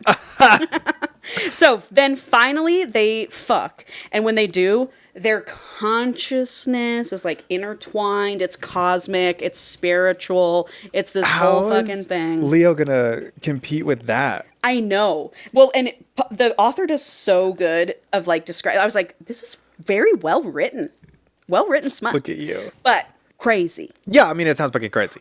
Smoke monsters are holding you down. Yep. So she was like, we were made for each other. We were made to find each other, and that's what he tells her too. And so then they fuck and they fuck and they fuck. Basilisks like have no refractory period, and yet another advantage. they can just Go, literally go. go. And so she's like in so much pain she can't take it anymore, but she's trying to like push through it. And he's like, we need to stop. Why doesn't he use his healing powers?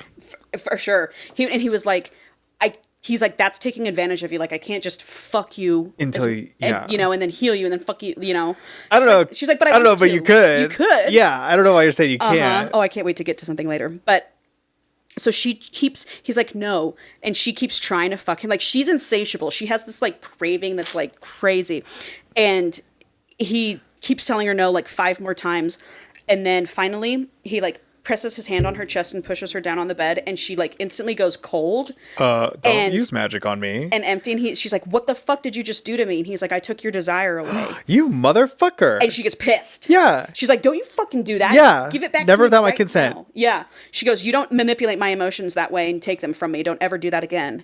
And give it back to me. And so he does. That's fucking And she's right. like, how powerful are these guys that, first of all, mirrors aren't a thing, and they can take our emotions. Like, they could be ruling the world. Why aren't they? What if you know, they she's are? like thinking about this stuff. So then the next morning, they fuck again. And when they both come, he like scoops it out of her Okay. and makes her another claw. Okay. Double claws. Just one. Okay. The other one, he never... Well, he did give it back to her, but he made like a new one. Actually, what happened really was the night when she was doing the Frisky 60, Yeah. she was like, fuck, if I get naked in front of Leo, he's going to see the claw. So she like reached out to Caspin in her head, and she was like, the claw, he's going to see the claw. And Caspin magically took it away from her. Are you not supposed to have the claw? No. No one else has it? No, we learned that later, but no one else has Oh. it. You're not supposed to have it. He just gave it to her the first time he met her because that's how strong he felt for her. Oh my god. I know, like obsessed with me much. Yeah, fucking risk taker. So that's why he made her a new claw out of his cum and her cum this time. Do they just get better with the cum? I think the so. better cum, the better claw. Yeah. Okay, so now she's going to. There's a 4-day festival coming up, and on the 4th day, the king is supposed to give his crown to the prince as a show. It's not the power exchange yet, because that happens at the wedding, but it's to show that he has faith in his son, and they do it in front of the villagers, whatever. So it's night 1 of the celebration, and she gets to the village, and everyone's like silent, and she's like, what?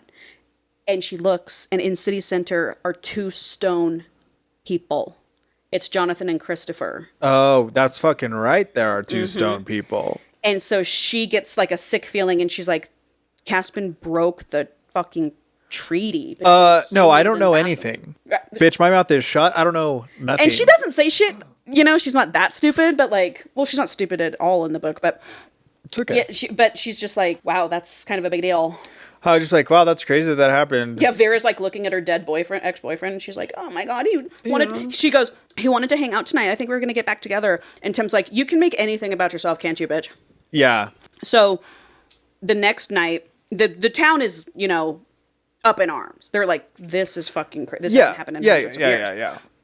So maybe it was an accident. The next night, everyone is supposed to meet at the castle, and the castle says shit will happen as previously scheduled. Like, although these basilisks have broken the treaty, we are still going to have you ladies over. Yeah. And we want you over with your basilisks. Oh, weird. Mm-hmm. And like the prince is going to meet with the girl and their basilisks and talk about her training and shit. How uncomfortable. I know, right? It's like talking about me like I'm not here.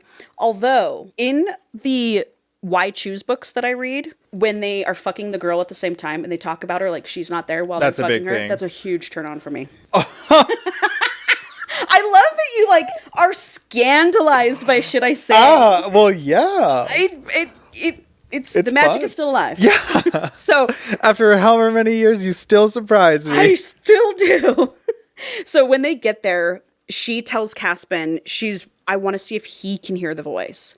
And so it reaches out again. It says, help me, please. And he can hear it. And she's like, did you fucking hear that? Yeah. And she's like, it's coming from the castle. And he's like, shh, we can't talk about this here. We won't discuss this here. We'll just talk about it telepathically. What do you mean? I know, right? God. Hello. What's the point of having telepathy if we can't talk secrets? So then, while they're there, they get approached by another basilisk named Ro. Okay. Ro is Vera's basilisk. Okay.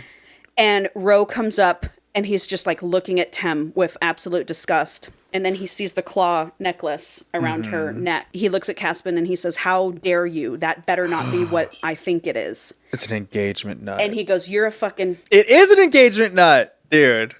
I'm a basilisk. So you should write basilisk porn. He goes, that better not be what I think it is. And he's like, you're a fucking traitor. And he's like, the way you protect her is disgusting. And she's like, what? And Caspin goes, you're a fucking burden to your quiver. Quiver is clan. Yeah, I get that. Nice. And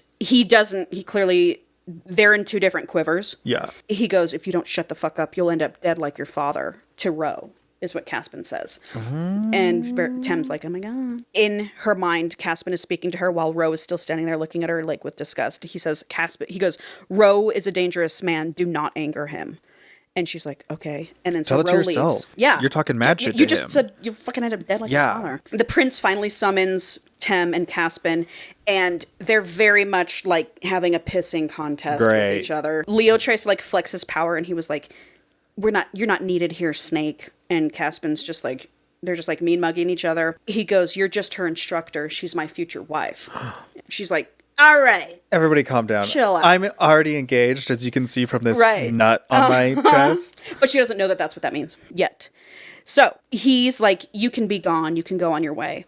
And so Caspin leaves and she looks at Leo and she's like, I need to go check on him. And Leo goes, why? Why do you need to go check on your instructor? And she's like, I do. I'll be right back. And she goes to Caspin.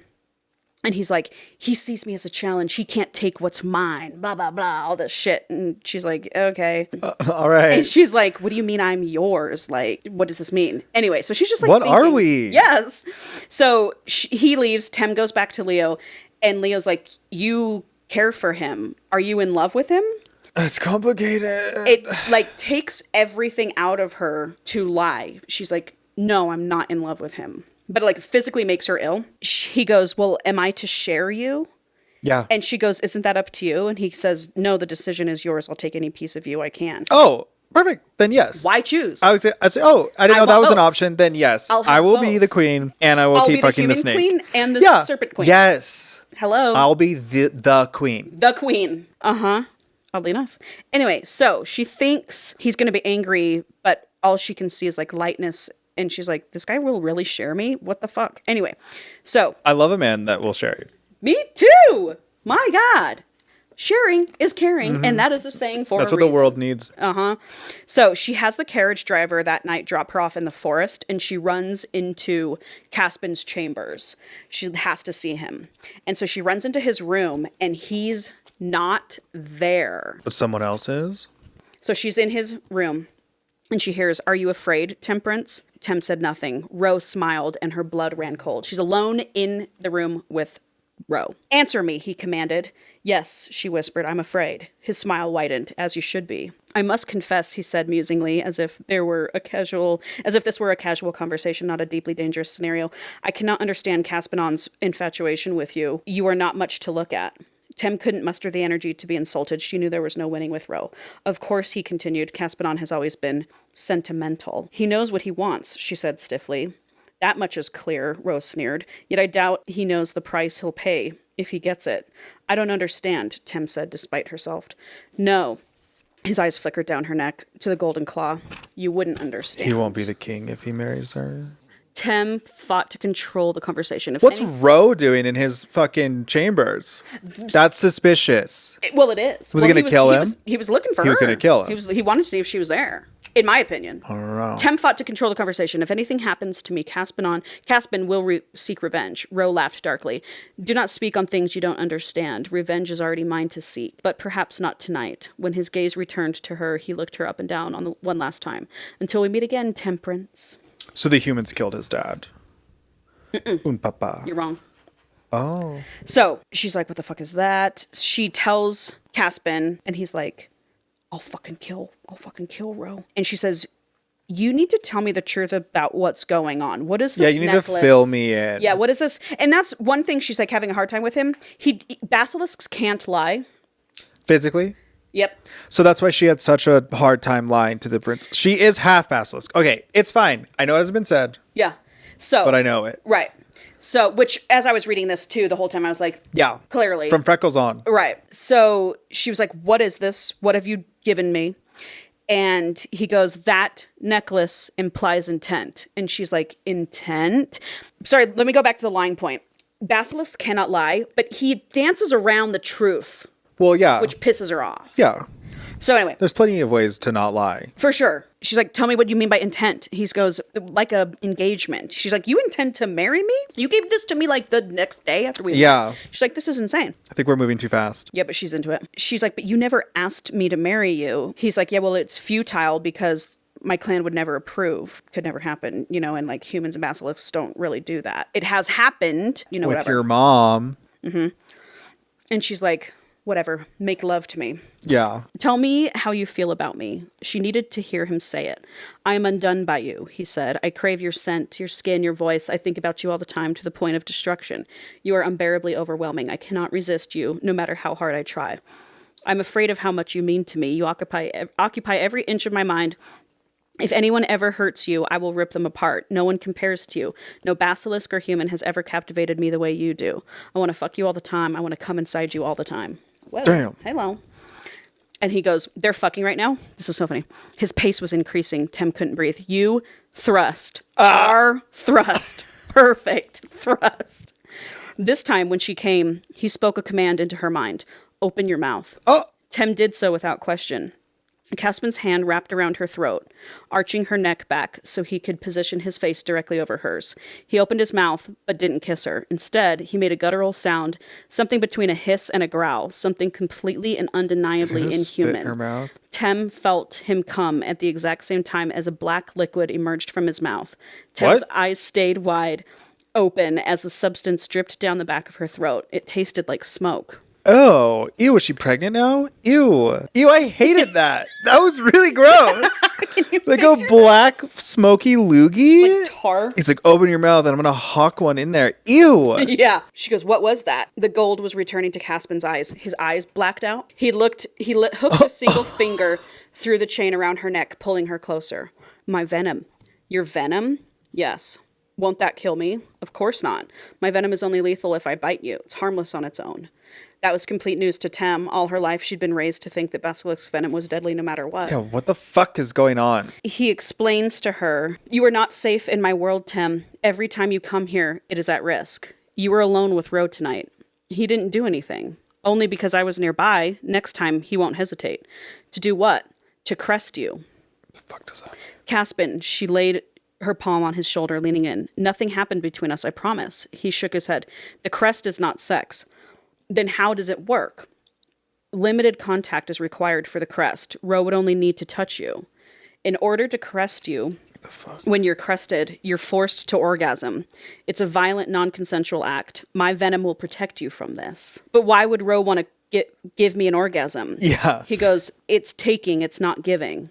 And she goes, I don't understand. The crest is a way to extract power from a human. When you climax, the basilisk who crested you becomes stronger and more powerful. Ro wishes to draw that power from you. The fuck is this? But I took something dear to him. He wishes to do the same thing to me. That's what Caspin says to her. Well, crest me then right now, you dumb bitch. What did you take? Caspin didn't answer. Tem used the pause to sort through her thoughts. She was struck again by how little she knew of Caspin's world and how out of step she was in it. There were untold dangers around every corner here. Dangers she couldn't even anticipate because she didn't know they existed in the first place. So it goes on to explain, I'll tell you what cresting is. So when someone is crested, they form, when a human is crested with a basilisk, they form a bond with each other. Okay. The human loses all free will and are enslaved to that basilisk. Okay. So if the basilisk can use them however they want. Okay. The basilisk can say, "Go fall on that knife and kill yourself," and you didn't have a choice. Yeah. Dope. So she's like, "Oh shit," and she says, "Can basilisks crest other basilisks?" Yeah. And he says it would be an abomination. It's only meant to be done to humans, but yes, technically. You can crest another basilisk. However, it doesn't enslave the basilisk. It kills them. Oh.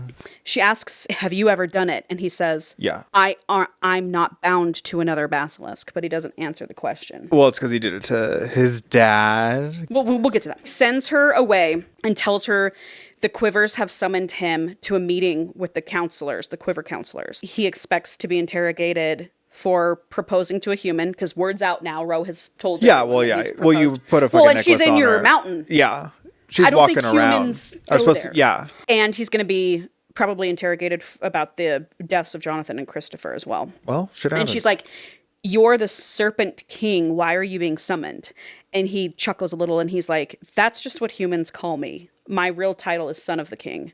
She goes, so you're a prince? Oh my god. Yep, he is a prince. Boner killer. To become king. Boner killer. He's not king. Yeah, sorry. I want the king. I'd like the power. The next day, he comes into her mind and he says, I just left the Quiver meeting and it went well. She says, well, what do they think of our engagement? And he says, they have one condition. What? And he goes, but I will not have that conversation telepathically. We can talk about I won't do this over the phone. We can, yeah. I'm not doing this over the phone. We'll talk about it in person. Yeah. I love what the condition is. Oh. It's wild. I can't wait. She has to kill the king. So that night, it's another night of the festival, and it's another elimination round.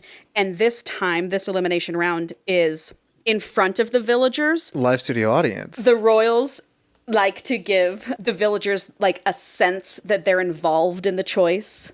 Because it's going to be their queen. Yeah. Who's chosen will be their queen. So they're like, the prince will kiss the girls in front of the village. Text your vote into. And it's a clap. Yeah. It's like whoever cheers the loudest for the girls. Standard messaging rate supply. Yes. Dude, I was calling into American Idol. I bet you were. Of course you were. At Marianne's house. We would watch American Idol with me, Aunt Marianne, Uncle Dan, and my mom religiously. And I would I called in for Kelly Clarkson. No big deal. NBD. So they line up. They're in the little city center. He kisses Vera first. The crowd is so fucking loud. He gets to her. He like eyes her up and down. It's all sensual. No he grabs claps. her and he just fucking No claps. Ooh, she's like, this is an inappropriate kiss. One clap. Crickets. Well, Gabriel. Yeah, Their best. Yeah. Well, and her mom. And her mom. Gabriel and her mom are clapping and that's it. That's funny. But she's like panting by the time this kiss is done. She's like, holy hell. Yeah. Yeah, he kissed good. And he eliminates who he wants because, like, he should have eliminated her because there was no claps, but he's like, this is my fucking... Yeah. You know, so he sends home whoever he wants, and two are gone now, and you can tell that the king is livid that he didn't get rid of her. He's just disgusted that his son is enamored with this farm girl. That night, her and Gabriel... Oh, by the way, I just wanted to let you know her gay BF. Yeah. I told you he works with Castle. Yeah. So every time she's been there, he's been there too. Yeah. So they say hey. They better. They hang out. She shouldn't be rude. I didn't want to leave that out because he's an important character in the book, but he's just not important to the storyline. You just don't care about gay people and you don't like to see them represented in media. That's fine. Yeah, I'm a homophobe. Yeah. So I fucking know it.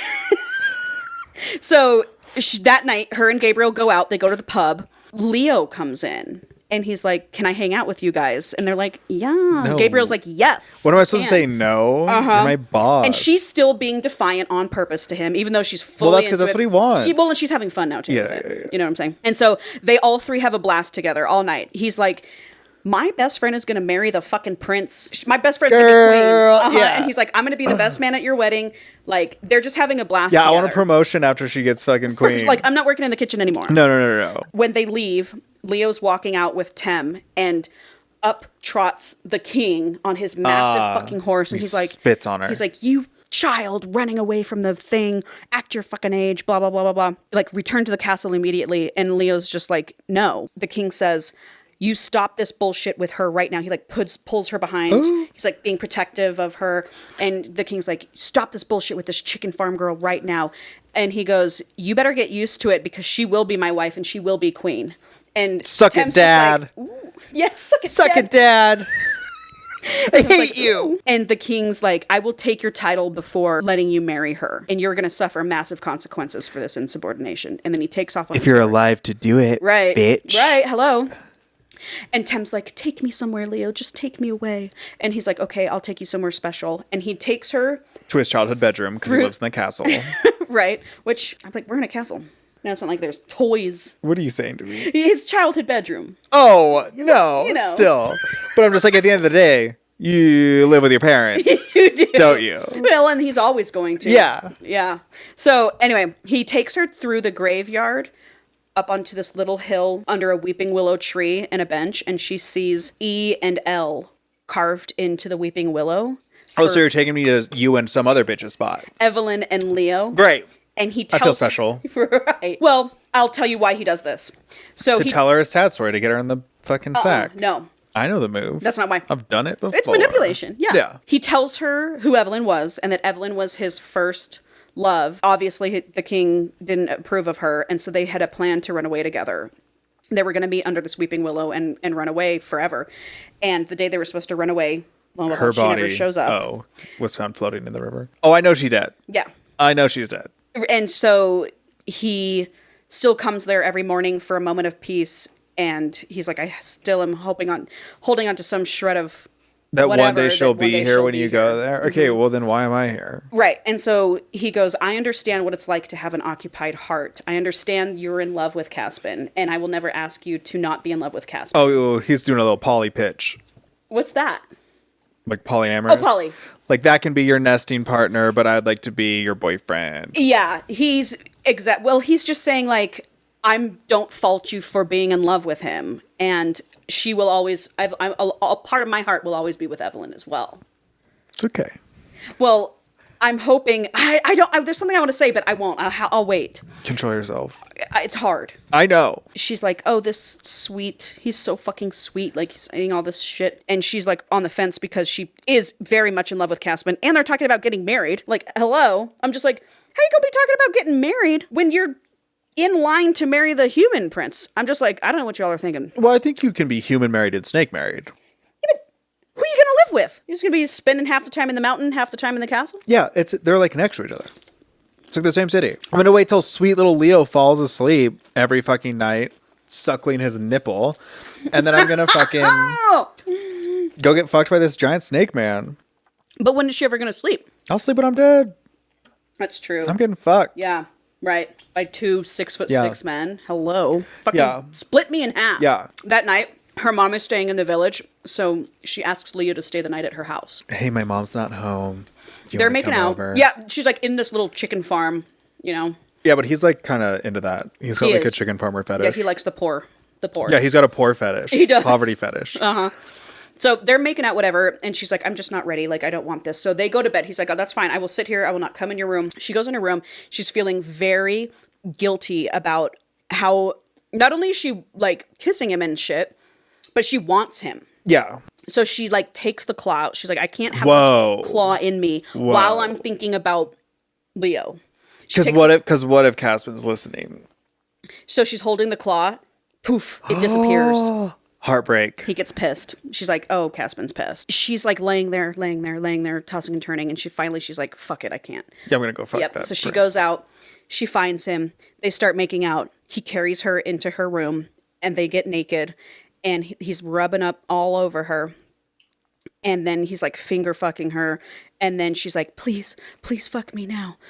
And he goes to slide inside of her. Oh no. The venom comes out. And immediately her head, oh my God, feels like it's being cracked in two.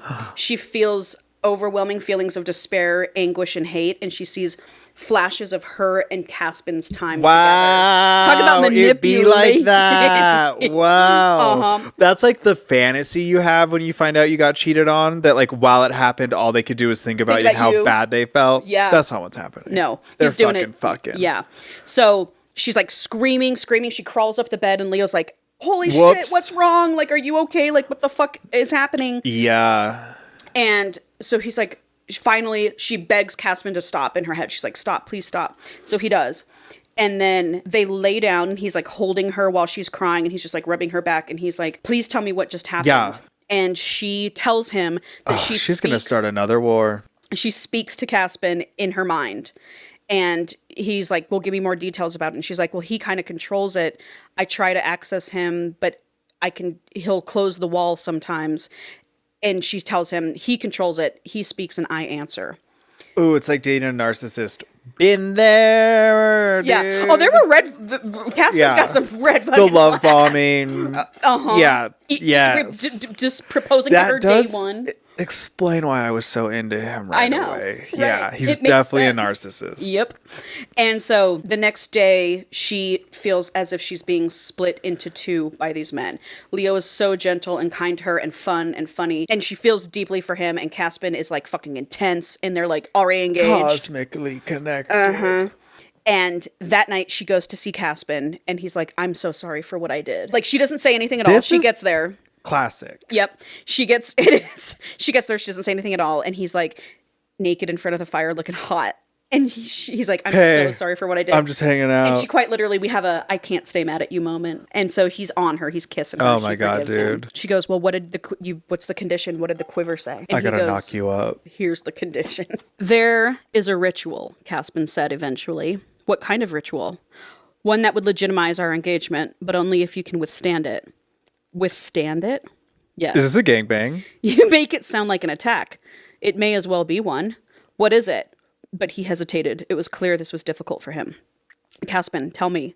I already told you it's not worth discussing. Yet clearly I wish to discuss it. And clearly I do not. But why?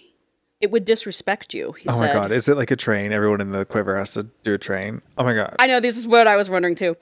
You're being awfully vague, Caspian. Tem, he said, his voice low, his face centimeters from hers. I'm ashamed that my people allow this. Eventually, what is it? Caspian spoke.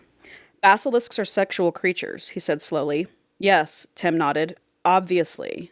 The ritual is ancient, he continued. It is the one way humans can prove themselves to us, in the one language that we understand. Sex. What is it? But what does it entail? Our culture revolves around our king. You gotta fuck the king. Tem says so. You gotta fuck my dad. So, you gotta fuck my dad. Oh no! Yes, Paul. Caspian said, and she knew they were coming to the crux of the issue. In order to earn my quiver's favor, you would need to prove yourself to him, the same way you prove yourself to me. I guess I'll just have to take one for the team. Right? She goes, I would have to have sex with your father. Just once? Right? Or like how does 10 weeks or like, yeah, what's what does up? he look like? What's his name? Well, I'm assuming he's hot and I'm assuming he's like a daddy. He is. Anyway, so he's like, there's no fucking way you're doing this. It's not happening. You're not doing this. It's Let's archaic just do and it. disgusting. And then once it's done, the more time there is after it's happened, the better we'll all feel. For sure. You know, time will heal all. For sure. But let's just do it now. Let's just see. Okay, so. It's not like you have to be there. Actually. Oh, shit. You gotta get cuck. Paul, you don't even understand. Okay, hold on. These snakes are fucking freaky, man. They're freaky. Okay, so then he tells her there's something she needs to know. He's like, there's something you need to know and there's something you need to see. Come with me. I also want you to know, Paul, that basilisks in the mountain, that's where they live, do not wear clothes. They're all in human form, but so this entire time, everyone's naked. Hanging brain. Yep. That's crazy. Everything. But they're all gorgeously beautiful. Well, yeah. You know. Anyway. Which is the only reason keeping me clothed. So he takes her deep into the mountain. She feels like they've been walking for an hour deep into the mountain. And they come into this open space in the mountain. And there's a huge monolith. And it's so big she can't see the top of it. And there are names all over it. And she's like, what is this? Every basilisk we lost in the war. Tells her, the royals would like people to believe the truth is in place and there's been no conflict for hundreds of years. But the truth is they hunt us down by the hundreds. Bitches. And they keep us in the castle and they bloodlet us. Bitches. Mm-hmm. What's the blood do? So they heals people? He says they take all of our blood until there's nothing left. And they alchemize our blood to make gold. Bitches. Oh my Leo's God. incisor. Yeah. Everything. Everything was gold. Everything. Mm-hmm. And her dad is trained up in there, been getting bled out for years. Yep. She's like, holy shit. And she thinks about Leo's incisors. Yeah. And she thinks of how they make a mockery of the basilisk fangs. And wow. Yeah. Wow. I know. I was like, wow. Actually, now I'm connecting those dots and that is fucked. Right. So she looks at the necklace. They should have slaughtered these humans ages ago. For real. This shouldn't even be a fucking conversation anyone's having. Like, you're so much there more shouldn't powerful. be people here. Right. So then she looks at the necklace around her neck and she kind of holds it up because it's made out of gold. And he's like, yes, that I made that for you from my blood. And she was like, so I nut vibrators. Yep. And I bleed gold. Woman's dream. Whew. Sure is. And so she's just reeling from all this. She's like, my whole life just... Everything I thought was fucking... Shattered. Yeah. Life shattered. And she's like, everything's been a lie. So she says... Yeah, welcome to Can it. we put a stop to the bloodletting? Can we get them out of the castle? She's putting together that the voice she was hearing is clearly a basilisk. Yeah. And he says, yes, there is a way, but it won't be easy. You gotta kill that fucking prince. Uh-huh. And he says... And I would. He says, there's... A time will come... Oh, I'm full sleeper agent at this point. I'm full sleeper agent. Yeah. Where you will have to choose basilisk or human. And she's just like, I choose basilisk. I do not choose human. Right. Let's nobody get weird about it. I'm not choosing human. Yeah. Any special weapons they can give me, I'll kill them tonight. Right. Well, okay, hold on. All right. Yes. So I'm ready. Speaking of special weapons. Okay, so she is like, I won't choose. There's got to be a way That's dumb. For it to be peaceful. No. Like, she was like, fuck them. Kill the humans. And for everything. But she's like, I won't choose between you and Leo, is what she's saying. You can keep Leo in a cage in the mountain and fuck him when you want. Treat him. He's your little pet. Yep. The rest of them, they're dead. Down to the children. For sure. And that's what she means. She just means Leo, but she's like, yeah, fuck the royals. But I will not choose between you and Leo. And then she's like, something has to I've got to figure this out. I've got to make a fucking plan. I got to figure this out. So they make sweet, sweet love that night.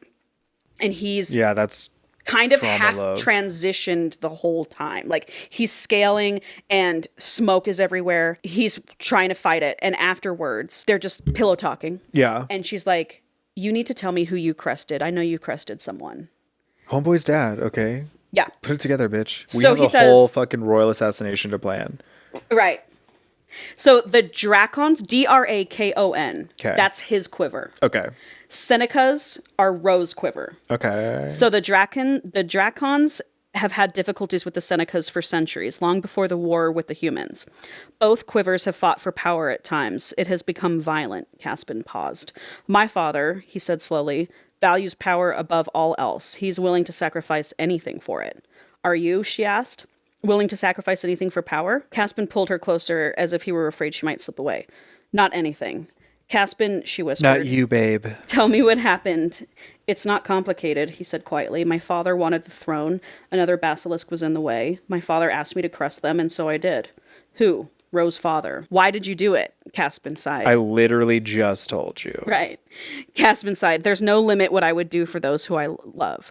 When faced with an impossible choice, Caspin had chosen the harder path, the path with consequences. Now, when faced with the prospect of the ritual, Tem felt a similar pull. She pressed her lips gently to his. There was no limit to what she would do for the ones she loved either. I'll fuck your dad, okay? Right. I will fuck your dad.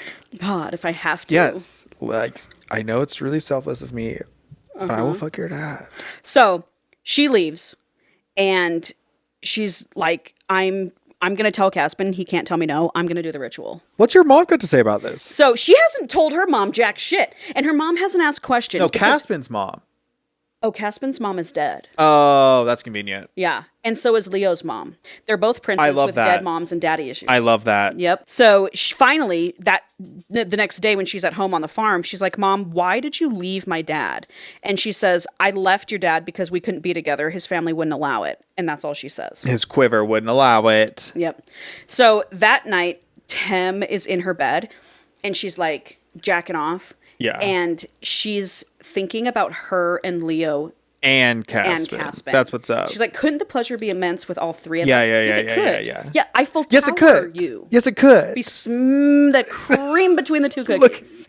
Okay? I'm like, if this doesn't turn into a throuple, what? burn the like, book. what if Caspin kissed Leo? What if? What if? What if they put their dicks together? Yeah. And I watched. Yeah.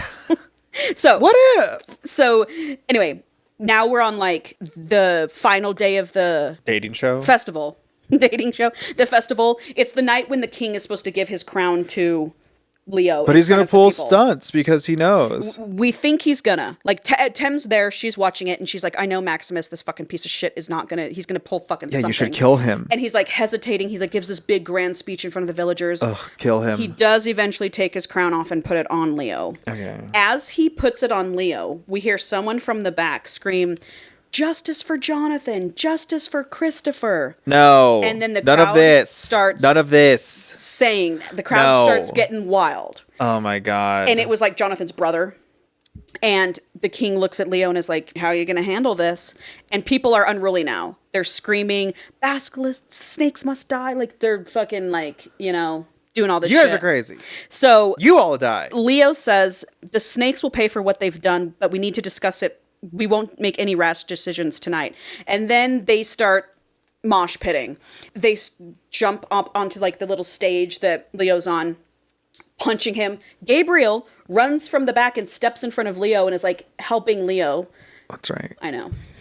Love Gabriel. Love the gay. And so her mom's like, let's get out of here. Let's get out of here. And she rushes home. A little bit later, there's a knock on the door and Leo's standing there. He's all beat up. And he was like, she's like, oh my God, Leo, are you okay? And he's like, I just wanted to make sure you and your mom got home.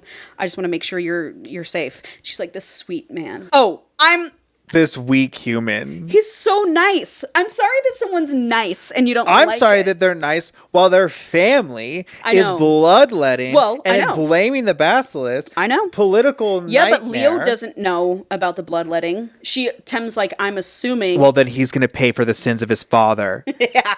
But they actually say that something along those lines, like, I can't blame you for what your ancestors did or something like that. Anyway, so he is like, tomorrow will you come to the ball with me? Or not tomorrow, it's like in 4 days or some shit. And she's like, well, aren't I required? Why are you asking me to go to the ball with you? I'm required to be there. And he's like, I just know, like, I want you there with me. Do you understand what I'm saying, Tim? And the ball, 2 more will be eliminated, and then it's down to the final 3. And that night, that means the final 3 move into the castle. Can we just cut the festival short? Like, he's already picked his queen. Right. She needs to plan a secret coup to kill him and his family. Yeah. We need to move the story along. So when he leaves, she is like, all out war is coming. Okay. Like, the villagers are up in arms. The Basilisks are fucking planning. So she was like, shit's about to hit the fan and I fucking know it. And she's like, if I have the human prince and future king in one ear, I need to be able to have sway with the Basilisks. So I'm doing the fucking ritual. I need to be in with both. Yeah. People. She opens her mind and she calls to Caspin and she says, I'm going to fuck your dad. I'm going to fuck your dad. I'm going to fuck your dad. So she goes to him and he says, fine, it shall be done tomorrow. And he explains what's going to go down. Everybody watches, like everybody. So first, it's public. Yeah. To his quiver. Okay. His quiver will watch, and there's hundreds of basilisks. Okay. I mean, it's an exhibitionist's wet dream. Yeah. I will tell you that. I see that you like it a little bit. So second, she will fuck him on top. So the quiver can see she's doing it by her own choice. and he will keep his hands to himself and there will be no kissing. No kissing? I just love how much you hate that. So, third, she must fuck the king and the king's son, one right after the other. I don't like that. And both are to come I don't like that. outside of her. Okay, I like that. Outside of her, to show the quiver that it was completed and that she was able to make them do that because they pride sexual, Yeah, she can't fuck. She's not in the quiver. Right. She's got to be a sexual being. Like, that's where their power comes from. Where are all the lady basilisks? They're there. Okay. They're all in there. Okay. Fourth, she needs to make them come quickly to prove that she's a sexual being. Well, that's kind of on them. Fifth, once he's approved, her and Caspian once the king has given his approval and they've both fucked her in front of the quiver, her and Caspian are to go to a separate public suite and have sex continuously without stopping until midnight. All right. And then... And when does the thing start? About 7? About 6. About 6? Yep, about dinner time. We could do this. The quiver then will, if they can do all of these things after fucking continuously, the quiver will accept or reject her. What if they reject her? I know, right? So we are at the night of the ritual, and he's like, all right, let's go. Remember, everyone's naked. Yeah. She's come accustomed to being naked as well. She's there as well. Yeah. And she's like, I kind of like the snow clothes. What in Rome?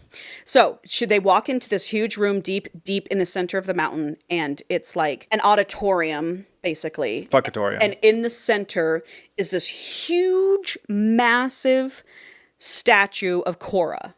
Oh, nice. And she's Cora sitting we cross-legged, and her palms are like this in front of her. Sounds like a map on Mortal Kombat or something. I've literally seen a statue that looks like that in Skyrim. Yeah. And you pick up like little powers from it or whatever. And so they're to have sex in Cora's hands. Yeah. And so Caspian keeps telling her over and over and over, like, you do not have to do this. You don't have to do this. And she's like, I'm fucking doing it. Yeah, it's almost like I want to. It's almost like I want to have sex with your dad. It's almost like I want to fuck your dad. So she's standing there. Everyone's quiet. Everyone's waiting. And then in walks the king, Caspian's dad. And he is fine. Okay, what if he was He disgusting? is daddy. It would suck if he was like just vile, right? just disgusting. Because you've already made, like, you're in it now. Yeah. Oh, dude. At least it's only once. Yeah, but still. I'm not going to get over it. Oh, that would suck. Yeah. Well, he's hot as fuck. Thank God. Yeah. Daddy. She's like, oh, this is what Caspian's going to look like in 25 years or whatever. Hot. Or a century from now is what you mean? Yeah, like 700 years Yeah, from now. you know he's going to outlive you, he's girl. He's really old. Yeah. So. All this drama for 50 years? I know. Damn. So he comes up to her. They don't speak. He's just looking at her. He's naked, huge dick. And he picks her up and sets her in the hands of the statue, and then he gets in there and he lies on his back, and she's like, oh shit, I am turned on right now. Yeah, I'm ready to go. Yeah, she's like, I'm ready to go. I feel bad, but like, Caspian's like standing there watching, but she's like, I'm so hot right now. I'd be like, the fact that you're watching and you're upset, really getting me going. For sure. Really adding to the rev. Yeah. Be jealous. Yeah, look at me. Yeah. And so all the basilisks are watching, and the energy in the room is arousing. And she's feeling confident as fuck. She's liking that they're watching her. Are they all going to start fucking around her too? Because they're so turned on. Just wait. And so she's like, instead of me being the one who has to like impress him and like make him come, I'm going to look at this as like, he gets to have sex with me and he has to prove himself. That's to me. right. And like, I'm going to get That's right, mama. That's right. Pop off. Yeah. And so she starts writing him, and it's good. She's like, oh shit, this is crazy. And she's like, I got him. She can tell that he's like holding back. Oh, he's fighting. Uh-huh. And she's like, oh, he's into this. Oh, man. And then he gets in her head and he says, you come first. And that wasn't in the rules. Her getting off wasn't in the rules. And she's like, okay, I will. And so she has this crazy orgasm. She's screaming. She's yelling. Like, it's hot as fuck. And then he comes and he shows everybody. And he's like, here's the cum. Here's my cum. Yep. And so then it's Caspian's turn. And they're fucking. He comes in like 10 seconds. Yeah. And he's like, you did fucking perfect. Super good. And when she opens her eyes after he comes, the entire room is filled with smoke, and it's an orgy. Oh, they're all losing it. Fucking. She's like, this guy's got 2 dicks in his mouth, and this woman's eating this pussy. Whoa! And she's like, it's fucking like. I love to hear it. Yeah. Oh, me too. I was like, this is great. This is great. Obviously, the ritual was long in the book, Yes. so I've reduced it, but it was fun to read. I bet it was. They're just getting after it. Oh, to be a horny basilisk in a cave. Dude, For real. For real. Talk about being born into privilege. Yeah. Amen. And so he goes, close your eyes. She starts getting fucking wild. Because she got turned to stone or whatever. So he's like, close your eyes. Something's about to happen. He's like, they're all going to transition. And so she closes her eyes and there is a hiss so loud that she feels her eardrums vibrating. It's like she feels it in her bones. She's like, I can't handle how loud it. She's like, I'm going to explode. And then it stops. And when she opens her eyes, everyone is back in human form and they're leaving. And she's like, what the fuck just happened? And he said, they had a hive orgasm. No. Yes. Oh my God. This book is crazy. This book is crazy. Wrong when she said frisky, addictive, unhinged might be the most fun she you'll have said, reading. it's a fantasy. It was fun. I'll do what I want. Yep. And it's been fun. They haven't had a hive orgasm in like 150 years. Oh God. Oh. And she goes, what the fuck happened? And he goes, you turned them on so much that they fucking couldn't handle it. So he's like, you are like HBIC right now. Yeah. Like people will bow at your feet. And so Pussy's so wet, she made the hive come. yes, Paul. Yes. Damn. So everyone's leaving and now it's time for them to go to the suite to continuously fucking till midnight. The newlywed bridal suite. Uh-huh. And basically what it is, it's just a big room in the mountain, stone walls, huge hearth with a massive bed in the middle.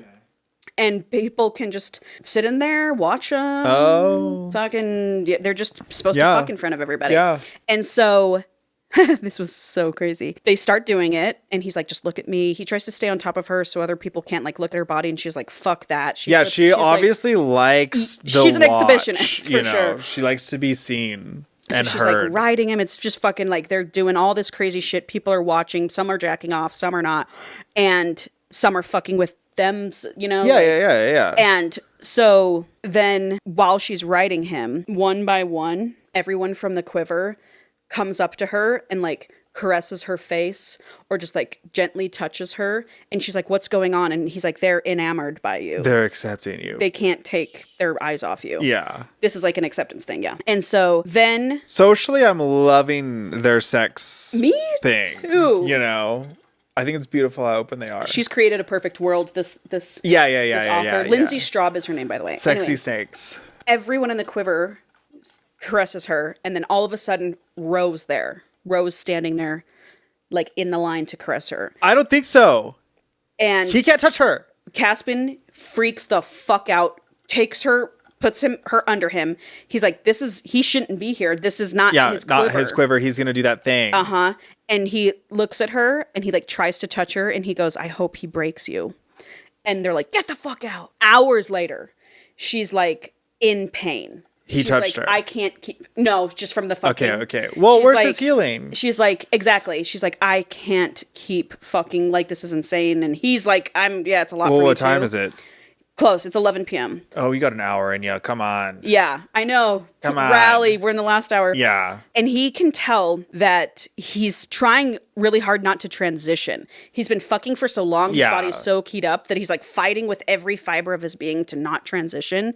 And he had previously told her the basilisk side of him likes to see her in pain. Is a sadist. Oh, yeah. And so she's like, just hurt me and then heal me. And he's like, no. And she's like, just transition and hurt me. Just get it done with and then heal me. Like, just get it the fuck done with. And he's like, no, I'm not doing that. Just do it, pussy. I know. And then he starts losing the battle. There we go. And he's like giving it to her so hard. All of a sudden he looks down. She's bleeding. Yeah. And his dick is like turning into like ridges. Yeah. And then boom, her pelvis cracks in half. Oh, no. That's what I was talking about. I don't support that. I don't support that. Pelvis cracks in half. Ah, no. He splits her. No. Split or swallow novel. No. His dick, not only was it getting ridged, it was like engorged. It was getting huge. Oh my God. Uh-huh. And so she's like, ow, oh my God. Broke my bone. So she passes out. When she comes to, he's still fucking her. He has healed her. And so her hip bones realign. And then he carries her to his chamber. He's like, we're done. You didn't make it till midnight. They made it close enough. Then, when they get into his chambers, this bitch is so insatiable, she tries to have sex with him again. And he was like, Chill out. I would just think we have to go till I midnight. just broke your pelvis. And you fixed it. Right. She said, well, then that's what she said. She said, well, you fixed it. They do end up fucking again. Then they fall asleep finally. And the next morning, she's like sore as fuck. And he heals her. Yeah. And she's like, so what now? Like, we're just, what happens now? Like, what we're are engaged. we? What are we? Like, and she's like, the prince is going to choose me at the ball, which is like in 2 days or some shit, 4 days or something. And she's like, what is our plan? What are we going to do here? Like, I'm going to be moving in with him after the ball. And he's like, there's a lot going on amongst the quivers right now. A coup is rumored to be happening within us. The Senecas don't like his father, the king. Yeah. And they think humans are disgusting, vile. Which humans they are. And basilisks should never be together. That you and I are an abomination. I don't support that. And there's like rumors that they're going to try to overthrow my father and all this stuff. But the king my dad has a plan to unite us all again. The common enemy, the human. Amen. And so the Serpent King, he's telling her all this, has planned to overthrow the royals and put a stop to the basilisk abuse. And he's like, it involves you. Perfect. Obviously. I'm on board. So he says, do you ever wonder why, this is when it comes, he goes, do you ever wonder why it's painful for you to lie? Yeah, bitch, you're half. Uh-huh. And he says, that girl who ran away 20 years ago, she was pregnant with by her basilisk. And her name is your mom. Yeah, and that's your mom. And so she's like, do you know who my dad is? And he's like, yes. And she says, where is he? And he says, he went missing. And she thinks about it for a moment and she realizes that's the voice she was hearing. Yes. In the castle. Put it all together, girl. I did. So she's called a hybrid, is what they're called. Hybrid? She's like, how long have you known that I've been a hybrid? And he says, I suspected it the first night I saw you and I saw your markings because I knew what those markings were. She was like, why the fuck did I need to do the ritual? Yeah, what the fuck was that? Yeah. Was that just an excuse for your dad to fuck me? Right? Like, I'm not mad about it, but... No. Why would you want everyone to think... He goes, because I want everyone to think you're human. I don't want them to know you're half a hybrid.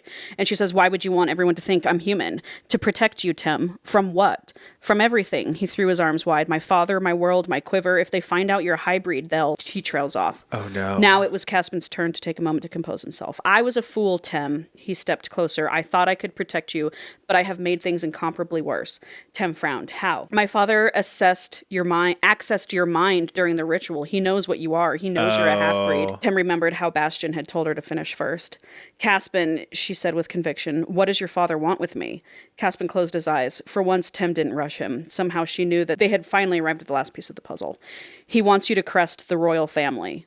Fuck yeah, Tim's dude. mouth fell open. Fuck yeah, I'm so ready to do it. Usually contact is required, Caspin continued quickly. I'll do it right now. But your power is unique. Hybrids can crest many people at once without touching them at all. Shut up, I'm doing it. You simply need an I'm opportunity doing it. where all the royals will be together. And I'm gonna trick all of them into doing everything I ever fucking say. Are you kidding me? Done. How is there this much of this book left? Well, and it's the first in a series. Yeah.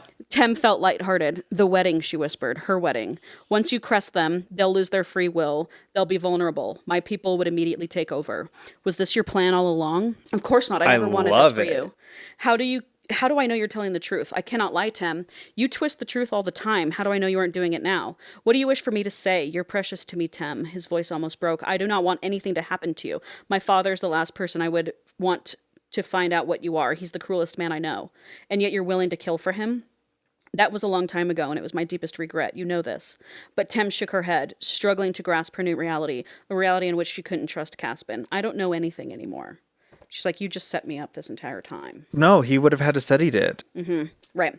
So she runs away. She's like, I've got to go, Caspin. She goes to her mom and she's like, Mom, I fucking know everything now. Yeah. Why didn't you tell me? Yeah. And she was like, well, to make your life, I didn't want your life to be any harder. She's like, my life's been hard. I've been chicken shit girl my entire Well, life. I've been like, yeah, but did you want to be half-breed? Hybrid, right? Fucking chicken shit girl? Right. That's a bit worse. So it's early morning when she has that conversation with her mom and she's like, I got to get out of this house. She's like, there's only one person I want to see.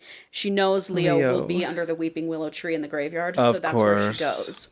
And he's like so sweet to her. He's like, she's like crying. She's like, are you okay? He's very nice. Nice to her. guys finish last. I don't want this nice guy to finish last. I've got it bad for Prince Leo. I know. I really do. I got it bad for Caspin too. You're starved for kindness. I am. Also meanness. I mean, whatever. So he takes her to the castle, and once she's in his room, she starts to panic. She's like, oh fuck, I'm in his room. Like, does he expect me to have sex with him? She's just weary of him. She's like, I think She doesn't even know how to crest a nice anyone. guy? I would have learned that before I ran away. Well, she's gonna need to learn it. I'd be And cresting so everybody. he's like, Tem, calm down. I can tell you're panicking. Like, I don't expect you to do anything with me. Like, let's just hang out. Let's just be together. And he's like, I just want to be in your company. And you came to me for refuge. I'm not going to take advantage of you. And so she chillaxes a little bit. That's what they want you to do. Lower your guard. Right. Make you think And you're so nice. they sit together and he reads to her for a little while. And then they start having a deep conversation. And he's like, I'm deeply unhappy. And she's like, you have everything you could ever want in your life. How are you unhappy? Money can't buy you happiness unless you start poor. Then it can. But if you're born into happiness, into richness, I guess so. money could buy my happiness. Money, yeah, could definitely buy most of my And happiness. he's like, why are you so unhappy? What do you wish for? He says, I wish for agency. And she says, okay, maybe it's time to start living your life for yourself and not for your father, and start making your own decisions. That is where part 1 ends. Okay. I can respect that. Yep. So we're on the cusp of... Yeah. A whole ass second Yes. book worth. Yeah. I think somewhere around here is where part... Huh. Yeah, You this liked is it? good. That's so fun. I did. It was a fun read. Yeah, It really in the beginning, was fun. it wasn't even that it was slow. I was just like, let me like suss this out. But no, I'm into it. They do a lot of world creation. I mean, the world building is The world building is good. And her writing is really good. She's like a really good writer. So yeah. The next book, book 2, it's called Between Two Kings. Comes out November 11th, 2025. I've already pre-ordered it. So this just is the other half of this I book don't know that it is a direct sequel to this book. to that book. So I don't know if this, we'll talk about it next week. Yeah, because I mean, I guess I can't guess next week's book. Oh, no. 'Cause we I gotta can guess what I finish- think's going to happen, which Yeah. I don't really know. I mean, Yeah, I think that there's a she's lot. going to find a way to have both of them and become a unified. I would imagine that's thing. what's going to happen at the end of, it's a 3-book series. Yeah. With the next one coming out on November 11th, and then the third one probably not coming out until So like maybe the end of summer this next one year. will end in conflict. Cliffhanger. Yeah, ending. cliffhanger conflict, and then the next book Between Two Kings, so she has to like navigate peace between them or something. Yep. We shall find out. Oh, what a fun little horny fantasy. Yeah. Really fun. So yeah. Glad you liked it. Yeah, I'm liking it. Yeah. Ongoing. Liking it. Yeah. Yeah. First two-parter. So tune in a week and a half from now, and you will find out the ending to Kiss of the Basilisk. Yeah. Damn. Yeah. I can't believe there's that much left to go. I know, right? I was like, there's no fucking way. Yeah, I thought you were like a chapter or two away from the end. No. That's crazy. Half the book. Yeah. That's crazy. Yeah. Anyway, thanks, Paul. No, thank you. All right. Well, And thanks for snacks and everything. Yeah, you're welcome. Guess I'll see you next time. Yeah. All right. Okay, bye.